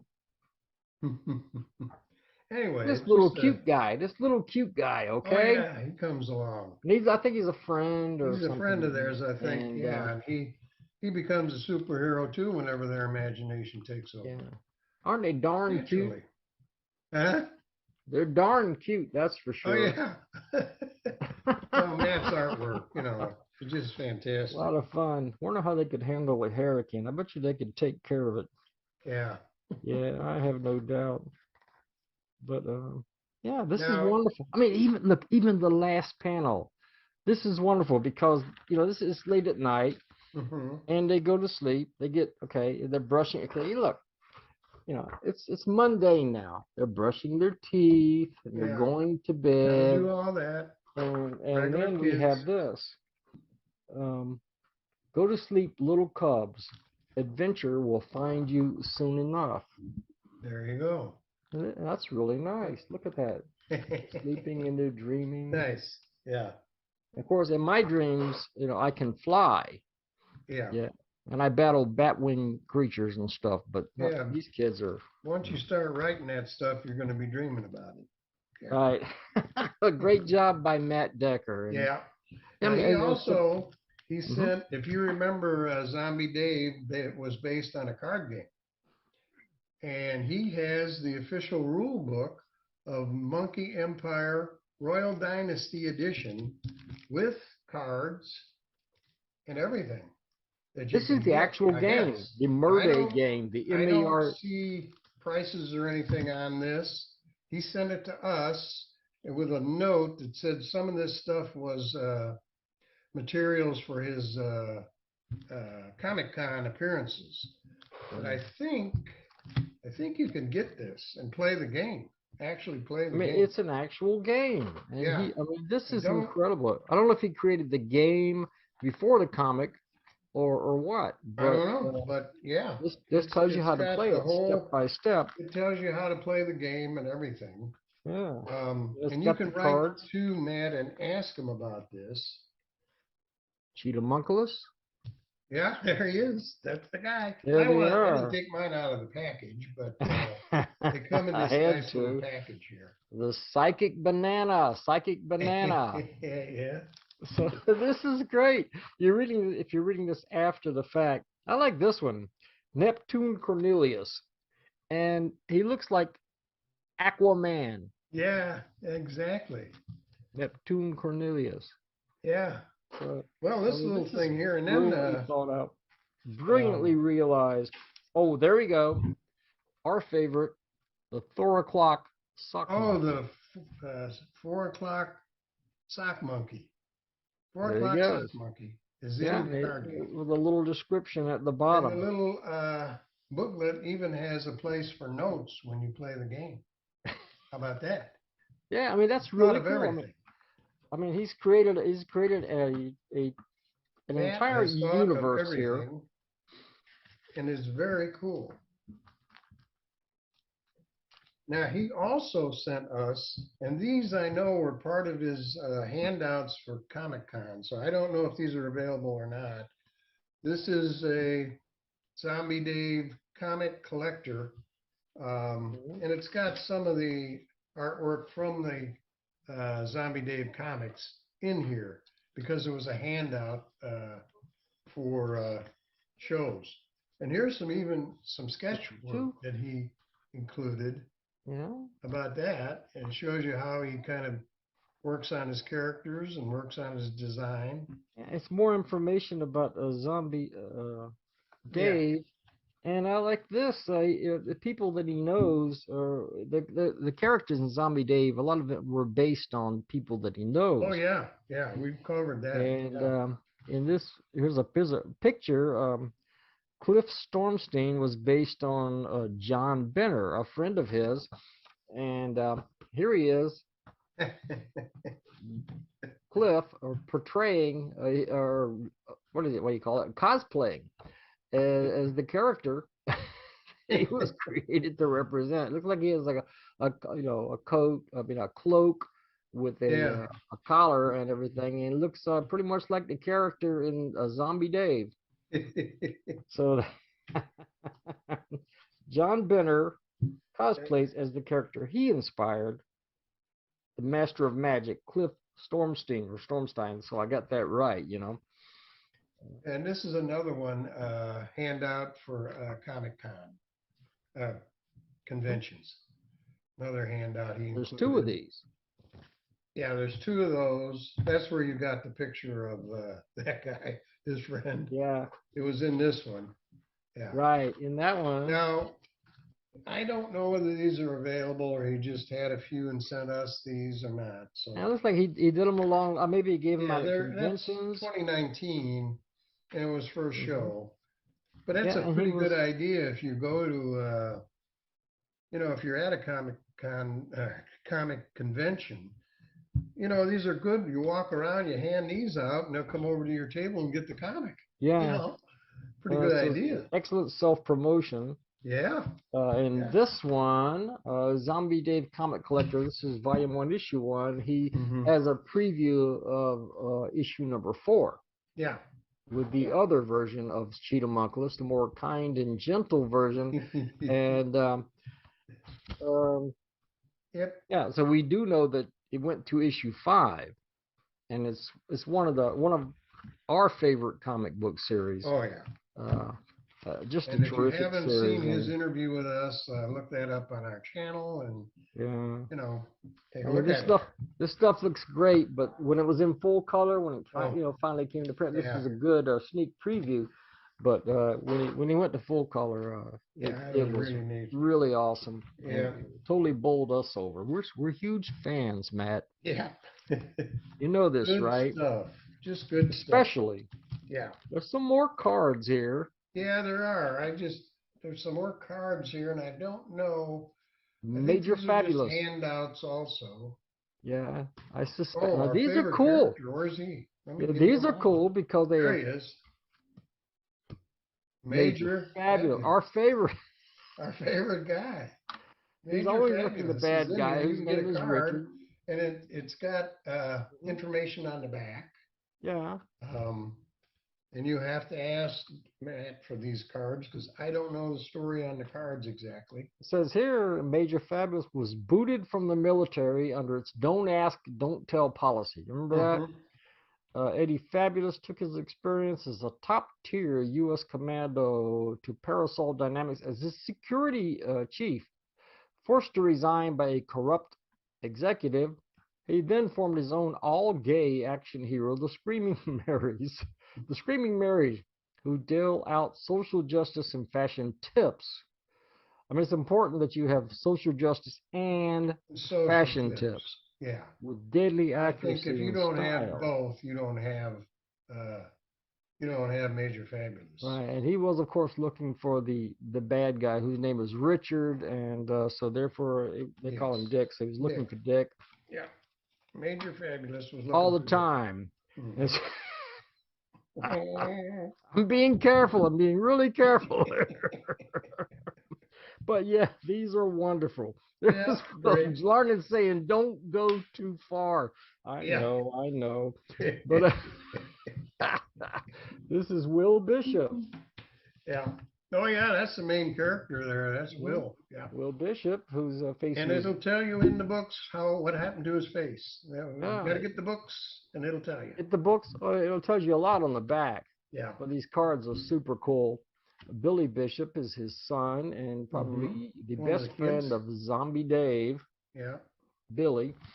And then his wife and his better half, undoubtedly, because she brings more reason and, she brings him down to earth. Yeah. Lynn Bishop. This is Cliff Storm. Very important character. Cliff Storm. Equal parts bookkeeping and guru and dabbler in the magic mysteries of the universe. Pretty important guy if he can do that. So yeah, these are cool extras. I don't know if he sends these extras out to everybody, but we're certainly pleased and flattered and honored and everything else to receive. You can ask him for them, and he will let you know if they're still available or not. And I hope we've been an influence to Matt, because we let him know we'd like to see more Zombie Dave. Up to you, Matt. But we're telling you that series was so outstanding that it sticks with us, and it's just like it would be a shame not to at least continue it to a degree. That's true. Or anything else he does, we want to see. Anything else? Yeah, because Cub Team Alpha is also superb. Yep. It's a great little comic for kids. Yep. Yep. Oh, move my phone. Move my camera. All right, I knocked this microphone all around. I got Peacemakers by another friend of the show. Yes, indeed. Who also did an interview with us. He did. Steve Shipley. Steve Shipley. We're going to do more interviews. We've been so busy because you guys have been sending us your comics, which we love. Got so many comics we can't do interviews. And we're excited about that. But if we get into a lull and nobody's sending books, we're going to be contacting you so we can interview you too. Yes, you got your. It always makes for an entertaining show. Or anybody else that has the guts to come on. It's interesting. This is Peacemakers #1. Now, there was another Peacemakers #1. There were earlier versions of Peacemakers. It started in Steve Shipley's small press comic Fantascape. in 1984. I thought I'd seen this story before. This one is called The White Rose. Yes, this is the White Rose. In this That's the particular story. case, he's taken an old story that he wrote. Oh, really? And yeah, this is an old Okay. story. And he took it and he revamped it, redid some of the artwork, and made it even better than it was. Oh, okay. Yeah, so that's what's going on. It looks totally new. I mean, I don't even recognize the art very much from the original. I remember it, and I think I probably have it somewhere. Yeah. The early issue of Fantascape. But of course, the Peacemakers are a married duo. Yes. Of galaxy hopping heroes who are they're part of some government agency. The UPA, I think, is the UPA, the United Planet Alliance, and their whole purpose is to solve problems in the universe without using violence. That's without violence. That's what I was going to say. That's what this is based on. These are the Peacemakers are based on superheroes that do not resort to violence. And it's so They funny do because resort to action. Lots of they action. resort to action. Only problem, the husband and wife are based upon Steve and his wife Hattie. First of all. Okay, I didn't know that. Yeah, they are. They're totally based on Steve. It looks like Steve, a few years ago with a mustache. Yeah, I and everything. recognized his body on Steve there. I knew that was him right away. Yeah, that those mighty muscles and all that. That's the Steve I know. Yeah, no doubt about that. And and but Stefan, Stephen, Stephen. See, I have a problem pronouncing my own name when it's totally misspelled and other. Anyway, never mind.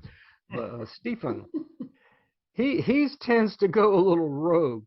He's a little reckless, and his wife, she's always bringing him in. Hattie, what does he call her? Angel. She's Angel in the Peacemakers. Yeah.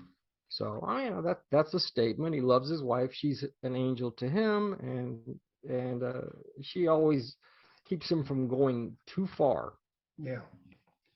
I don't see a price on this. I believe it's about 12 pages. That's the back of it.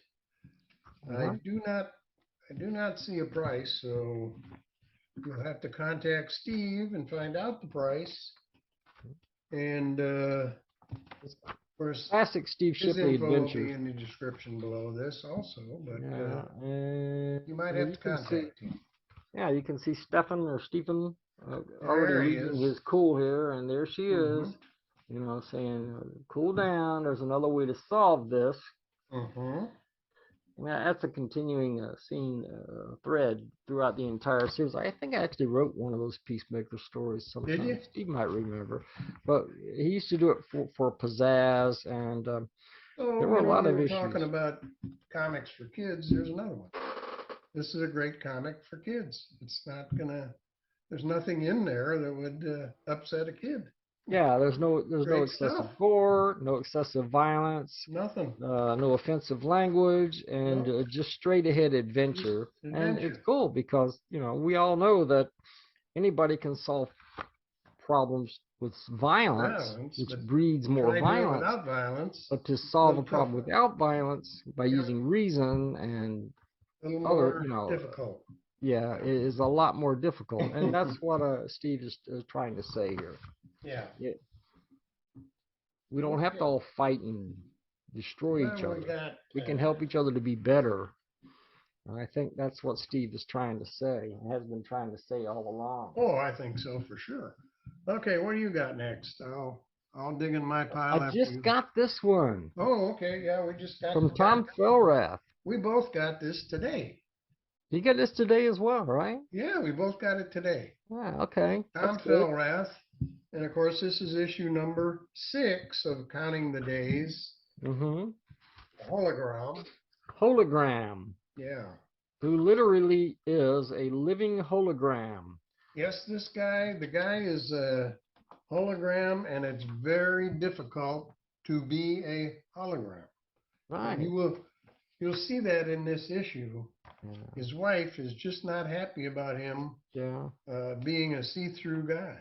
Yeah, because he's, they love each other and everything, except Yes, but she pretty much can't she can't can't. touch him. She can't. Yeah, I mean, you just put your arm right through him, like Yeah, this. he says, I want to change back, but can't. She doesn't want me as I am. Yeah. He says, I And can't I handle don't this. think he can change back if he wanted to. Yeah. Do you? I don't think he I can do don't it. think, he's stuck. He's He's stuck in the stuck, but hologram form. she He's a doesn't seem to phantasm, understand that. a living phantasm. He's just a phantom. I mean, he just, more and more, he says, I find that I can't escape the tension by leaving, but he goes out to watch the sunrise at Arcadia, which is some sort of beach or something, and says it sure is pretty. So he's trying to enjoy his life. Yeah, This he's is cool trying. stuff. This is cool stuff from Tom, and it really the art by William Henry Cadell, story by Tom Felrev. Although it's only a mini, It's a there's mini, there's a lot of emotion in this. It's only 50 cents, so you can't go wrong. You can't lose. And you can collect all the issues and get the whole story. And you only spend a couple bucks. So this is you going get all on. 6 issues. Yeah. Somehow, and it says on August 29th, 1989, and it continuously counts down the days. Counts the days 11,820 days ago, 11,812 days ago. It's continually counting down. Right. This is 1989. Somehow he ended a terrorist attack. I don't know. I might have missed this, but he says, I end the terrorist attack by the 4 elements of the apocalypse in short order. This alludes to another story, I think. That's what I thought when I read that, because something else all of a sudden he just kind of says that. Yeah. So either it must have been something we missed. Something we missed, or something that's upcoming. Yeah. So that's pretty cool too. Yeah. But it's so sad and it's poignant and something. Meanwhile, there's something sinister going on too. He tries to visit Mike in his lab at Apex. Something disorients me. What is Nelson doing? I guess this is Nelson. That's Nelson, I believe, yes. It looks like he's up to no good. So there's a few things that are alluded to in this issue that don't continue in this issue, but they will, I'm sure. I like Henry Cadell's artwork. Very nice. Well, it fits this perfect. Yeah. Yeah, it really does. It fits this story. Yeah, I was going to show that. I'm not going to read what that says on the bottom, but that's a nice. Yeah. That'll give away. We revealed enough already, but I'll tell you. But the thing is, this is chapter 6. So this is. But why do I keep looking over here? I don't know. Usually the camera's over here, but the camera's in here. So here I am, right here. Can you see here? This way. But this is chapter 6 of, I believe, a 10-episode series that is going to be collected in one volume at a soon-to-come date. So, since Tom Felrev has gotten back into self-publishing, he's got a couple more books coming out, probably late fall, he mentioned. So he's really done some terrific stuff. Yeah.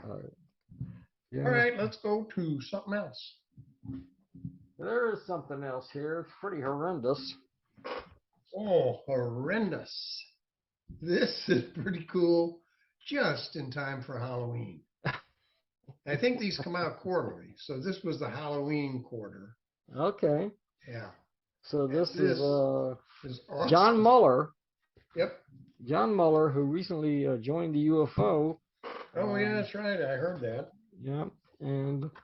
But this is not a UFO publication. Excuse me. It's a great Halloween publication. The character right there looks very familiar, doesn't he? Looks right out of Creepy. Right out of Creepy and Eerie. Yeah. Yeah.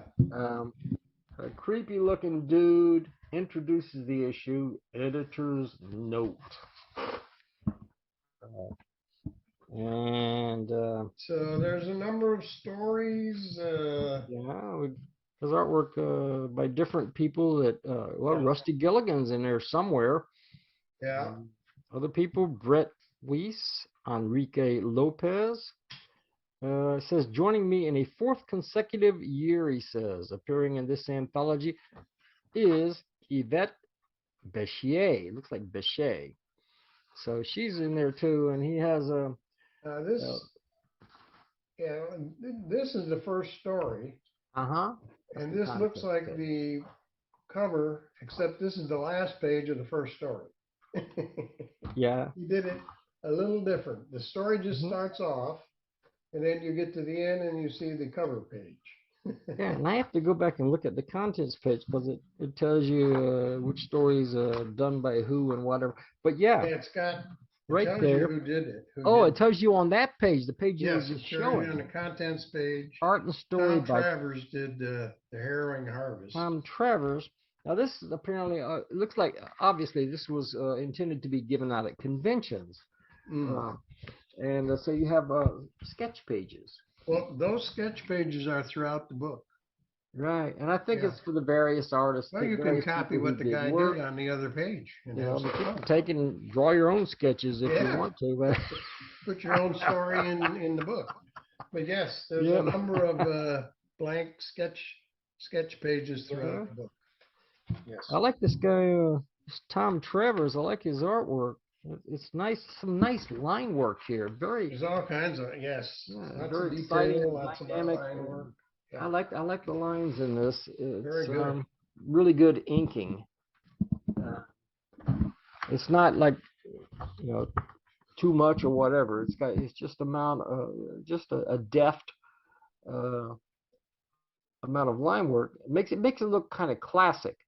Yeah. Kind of antique. So, very nice, very excellent. And on and on and on. Let me see who else we got here.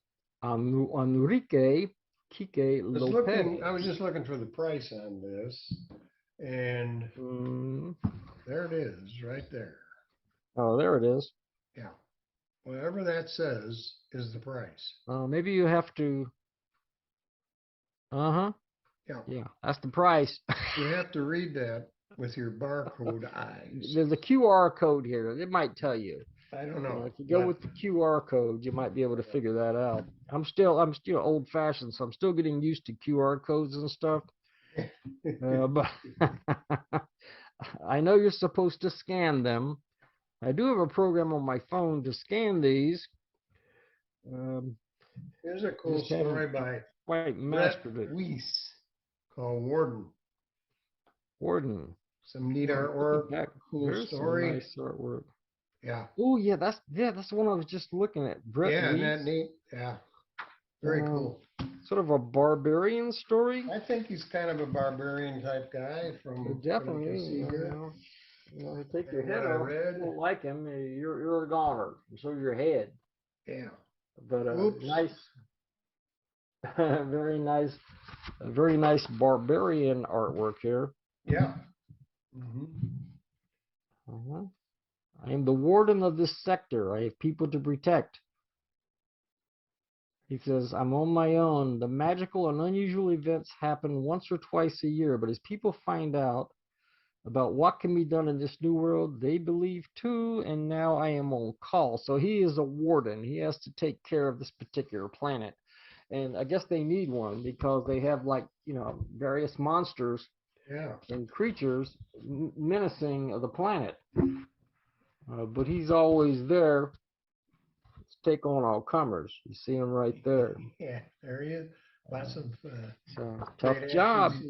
Tough job. A thankless job, I think, being the warden. Yep. Each year it gets harder. I guess it does. Oh yeah, and he's under attack by zombie-like creatures. Yeah, one almost gets him right here. Almost. They're coming after him. There's these zombie guys. Yeah. Yeah, look. I mean, a few arms and legs laying around there. Yeah, there's. Anytime you have zombies, you're liable to find arms and legs laying around. Yeah. Well, this is cool. Yep. And he stands tall at the end. By this time he's lost an arm. Oops, yeah. But he still stands tall. Mm-hmm. It's only a And flesh he's not wound. giving Only up. a flesh wound. Oh, yeah, it's only a flesh wound. No big deal. There is. This is the artwork. This is Rusty. You got it. I was thinking the same thing. Oh, we There's both Rusty did it. Gilligan. Yeah. Rusty Gilligan right here. Mhm.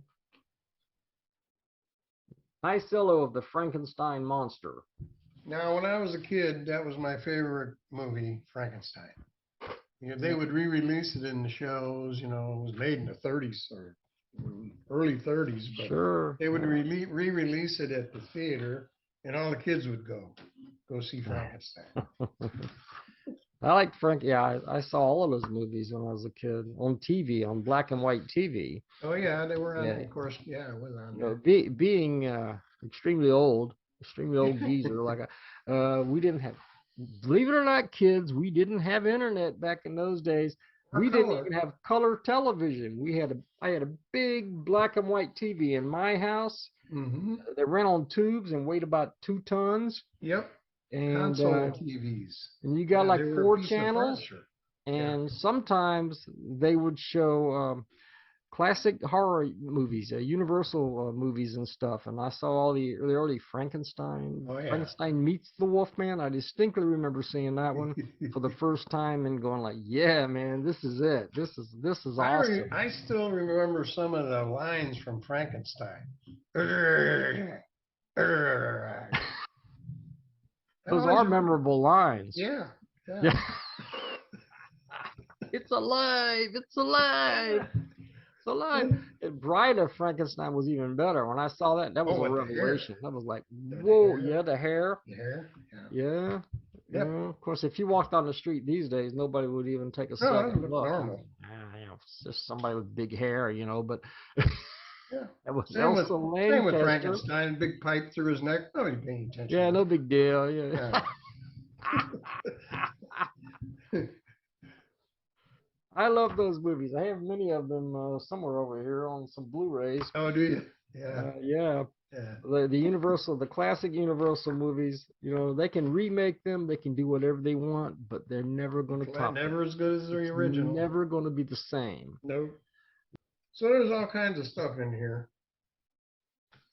Yeah, here's one. Look. Neat artwork. Look at that. You got it. That's the one I'm looking at. Fearless by John Muller himself. John Muller, who is a terrific talent and an excellent artist. And you got this little weird-looking alien guy. Yeah. And what is she? Some kind of a mermaid or something? Or not sure. Sort of a, I don't know, but not like not exactly a mermaid. Not exactly a mermaid, an ethereal presence. Yeah. And her name was Cassandra. He says, have you any assignments? The boss is not happy with your performance.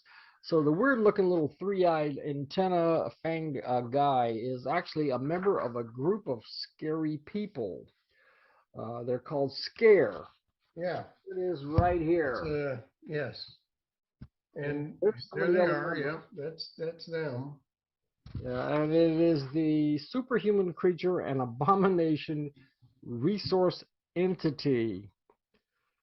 He says, a little guy says, I live in another reality filled with monsters like me. Well, not like me. I'm scared of everything. Nonetheless, he gets along with these big, scary monsters. Yeah. And these guys say, born and bred to scare members of your realm. There we go. They have some sort of a... So if you have members of your realm, they're going to get scared. That's right. That's right. According to these guys. Yeah, no doubt. Yeah. So there they go. Then we go bravely. There they go bravely out into the night to search for their first victim, and they find a cat.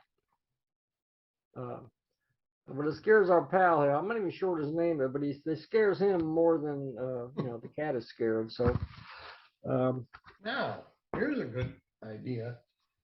See this character here, the one right here? Huh? You can practice drawing him on the next page because it's a sketch page.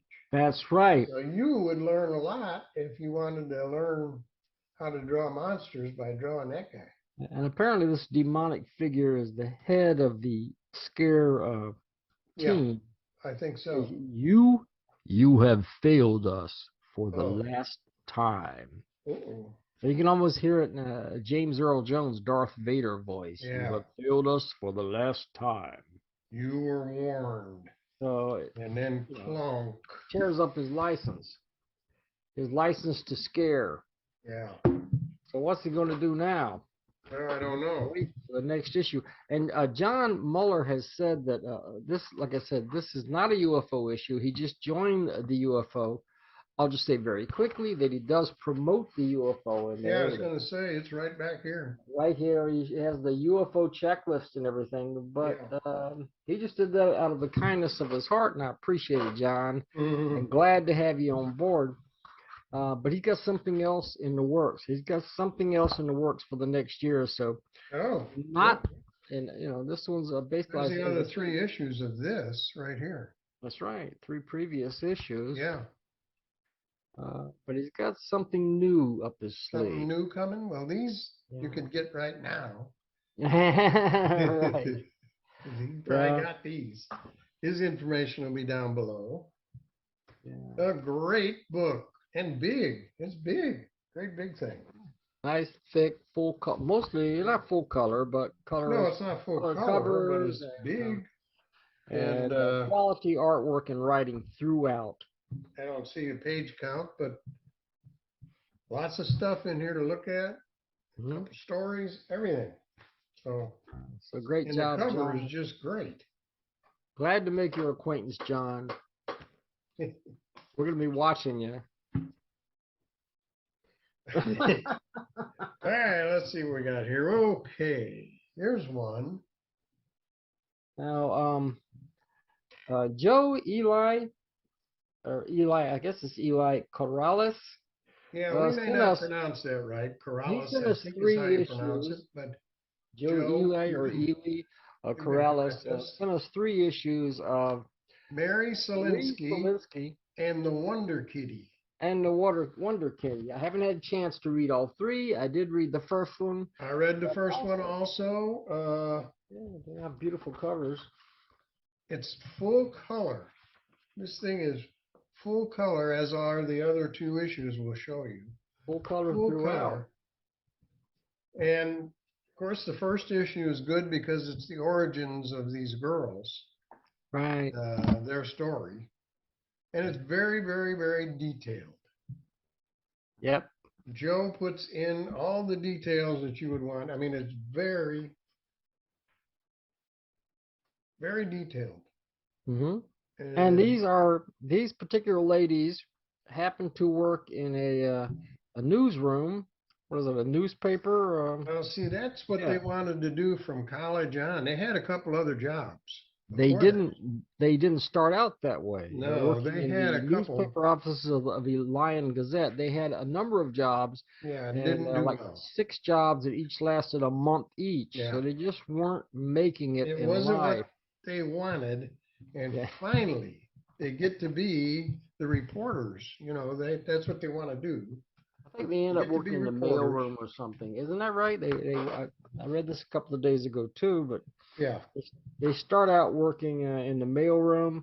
They're in the mailroom, I think, right now, but they want to be reporters. They do some reporting, even though they only work in the mailroom.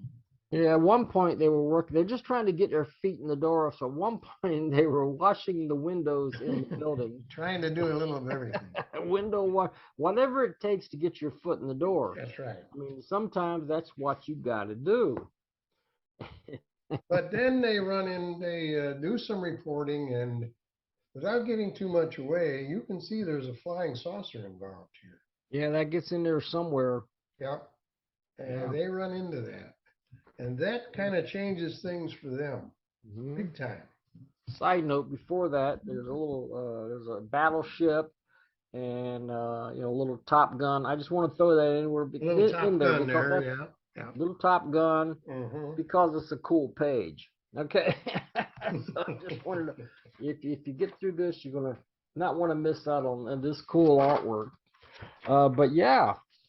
And there's in the flying saucer, just a quick look, there are people inside that flying saucer that the girls meet.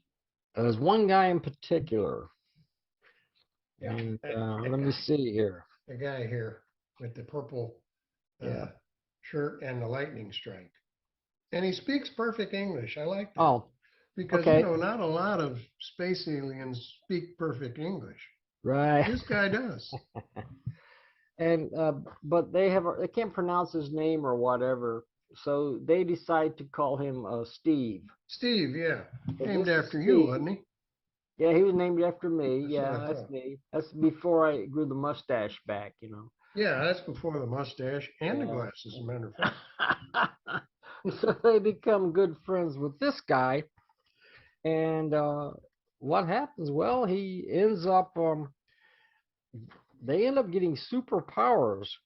Yeah, that's true. Through that relationship and through I'd whatever. rather have them read devices. about that this is what this is about, how they get them, but the comic will explain how they get them. All you got to do is buy the comic. Well, this is a lot of fun to read. Yeah, yeah. And this is of course, we said origins. So this starts things off. Then Joe was kind enough to send us 2 more issues. So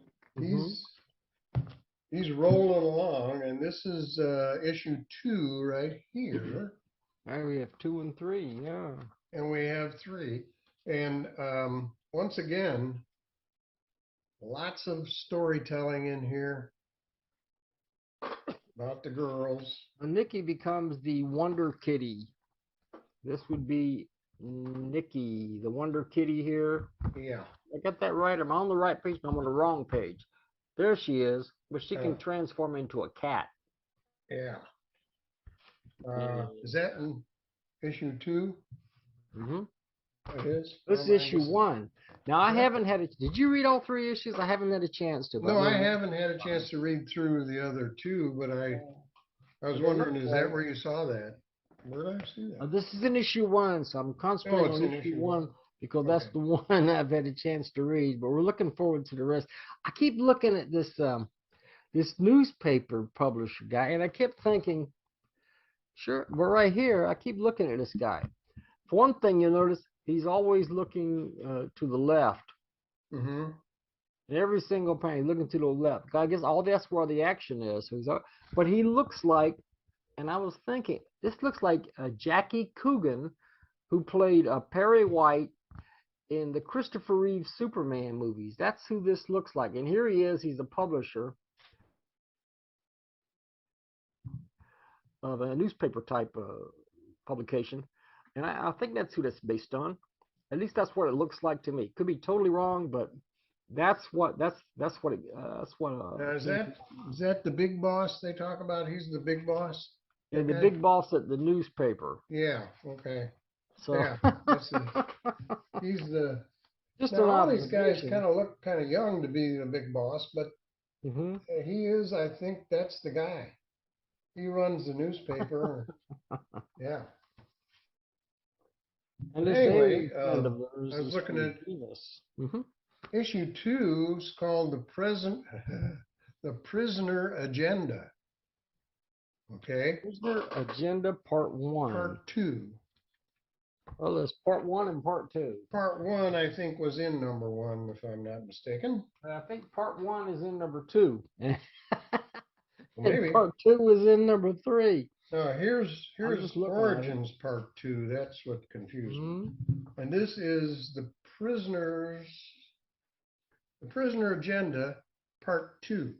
Based on The Prisoner of Zenda, which is a classic story that was made in the films many years ago. I haven't got that far yet, but it looks intriguing. Yeah. And these are thick. I mean, these are 40 pages. 40 pages in here. Full color. Yeah, full color. So. And here is a duel. Yeah. The interesting interesting thing, if you go through this and you go back to the beginning, and Joe starts talking about the origins of this strip, and I also went to his website online, and his dad, because he's like Joe Carrales, I think the third, and his dad was involved in comics, or was interested in becoming involved in comics, and did some work and submitted to Marvel and DC, Yeah. but nothing really came of it. Got But rejected. but Joe years later discovered this, Yeah. and it inspired him to start writing and drawing. And I gotta make a correction. I read this wrong. Mhm. This is issue 2, and this is the Prisoner Agenda Part 1. I said that Right. wrong before. that's what I was saying. Part 2 is in 3. Mhm. Part And that's 2, based on the part Prisoner 2 is in Agenda. 3. But Joe was influenced by his father. And in fact, Yeah. the first issue, he says, is dedicated to the memory of my father. And his dad died in 2014. Hmm. He's done this comic. There's a picture of his dad. That's a picture of his dad, and there's a picture of Joe. Yeah, as a picture, that's right. That's Joe right there. Joe right there. Joe looks pretty cool. Looks kind of Italian in that picture. What do you think? Yeah, it looks like Kind of maybe Italian? Debonair? Mafia? No, that's Debonair. anyway. Got the hat and everything. Cool. But this time he's our favorite mafioso, and we're enjoying your comics, Joe. Keep putting them out, because we'd like to Oh, see yeah. more. This is inspiring, and yeah, Oh, it's and these kind of cool, are, kind of poignant that you dedicate this stuff to your dad. I mean, that he Yeah, was an that's inspiration. Now, That's these cool. are $7, and we will have his info, but they're 40 pages, full color. So, Yeah, know. so you get a lot for your money. or this one may not be. This is 31 pages, but this one was 40. Let's see Mhm. what the last one was, because it feels pretty thick. Yeah, 40. Last one's 40. It does feel thick. Got a nice cover too. Yeah.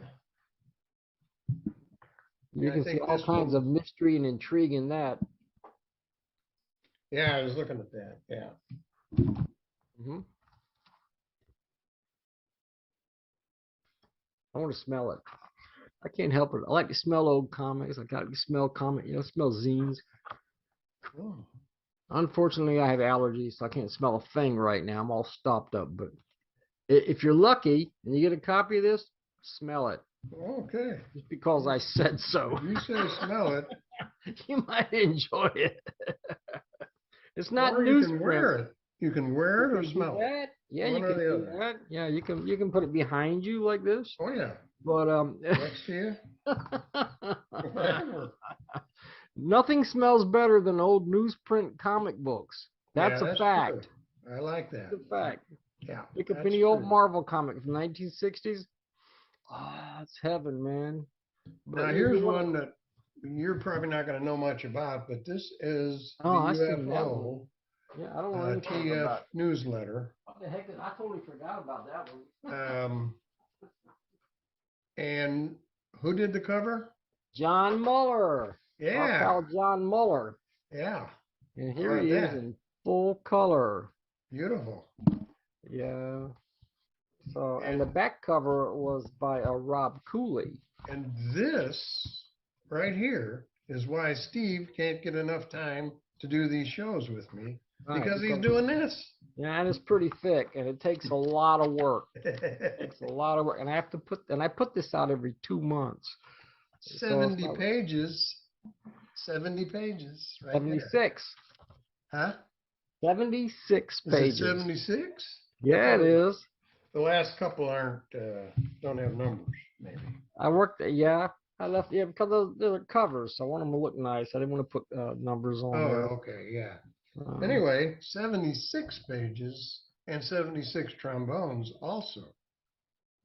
Boom, boom, boom, boom, boom, boom, boom, boom, boom, boom, boom, boom. Yeah, I saw that movie. You know more about this than me, since you put it all together. Maybe you should kind of tell us a little bit about what's in here. I've looked through it. Well, Tetragrammaton Fragments, which literally means fragments from God, uh, is the UFO newsletter. And we've been around for a long time. I've talked about this. I'm not going to get into a lot of detail about it, but this is the latest issue of the newsletter, and it's number 267. Wow. 267 issues, by golly.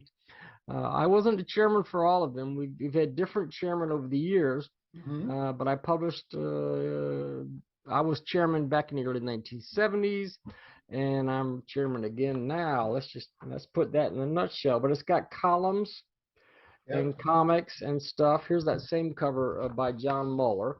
Yeah, I was just showing black and white. That's the black and white version. And yeah, he just joined the UFO, so he has a column in here. It's his first column where he talks about his influences. There's columns by all the other members, and yeah, I saw that. And to break up, that's right. Reading. That's right. That we have comics too. Oh yeah, comics. Here we go. From Rob Cooley. He has a comic that's never been published anywhere. It was done especially for the UFO newsletter. Now, what you're looking at there, what's that? Is Jason Bullock's work, I believe. Okay. Yeah, Jason Bullock. Look at that. And I worked really hard to try to get a good reproduction on that one. Looks good. Yeah. And yeah, that's the story called Mr. Meridian. It's kind of a mystical, not quite a horror story, although it sort of veers that way in the last panel. But this has been going on for the last several issues. Look at this. Neat. Yeah, really cool atmospheric artwork from Jason Bullock, and he does this especially for Tetragrammaton Fragments. So yeah, so some of the artists. Burl Holt Bond has something. Burl Holt Bond. Burl Bond, yeah. There's something about the Ukraine war there. Who is this guy right here? It looks a little bit like Vladimir Putin to me. It does. So, yeah. Oh, the only thing that he doesn't have are those horns coming out of his head. Right. Otherwise, it looks like him. But Burl reminds you that, I mean, he's kind of following the way the Ukrainian war and everything. So you can say it's political, but it's also just an interesting comic strip. Vladimir is at the end of his rope at the end. Syria, Iran, China. My dear friends, where are you? It's your old pal Vladimir. Yep. Help. He's looking for his buddies. Yeah, got himself a little bit of, over his head, Yeah, he did. So, but yeah, the column, I mean, the UFO newsletter, it's for the members of the group. If you're a member of the group, you get this for free. If you're not a member and you'd like to receive it, it's $3.50 an issue. Can't beat that. And you can so it pays to be a member. In here. Oh, something else. This one from nice inside front cover from Michael Wagner right here. Oh yeah. So but the columns, it tells you all the news about what's going on in the group, and it gives all the information on, well, for the members, if you owe dues or whatever.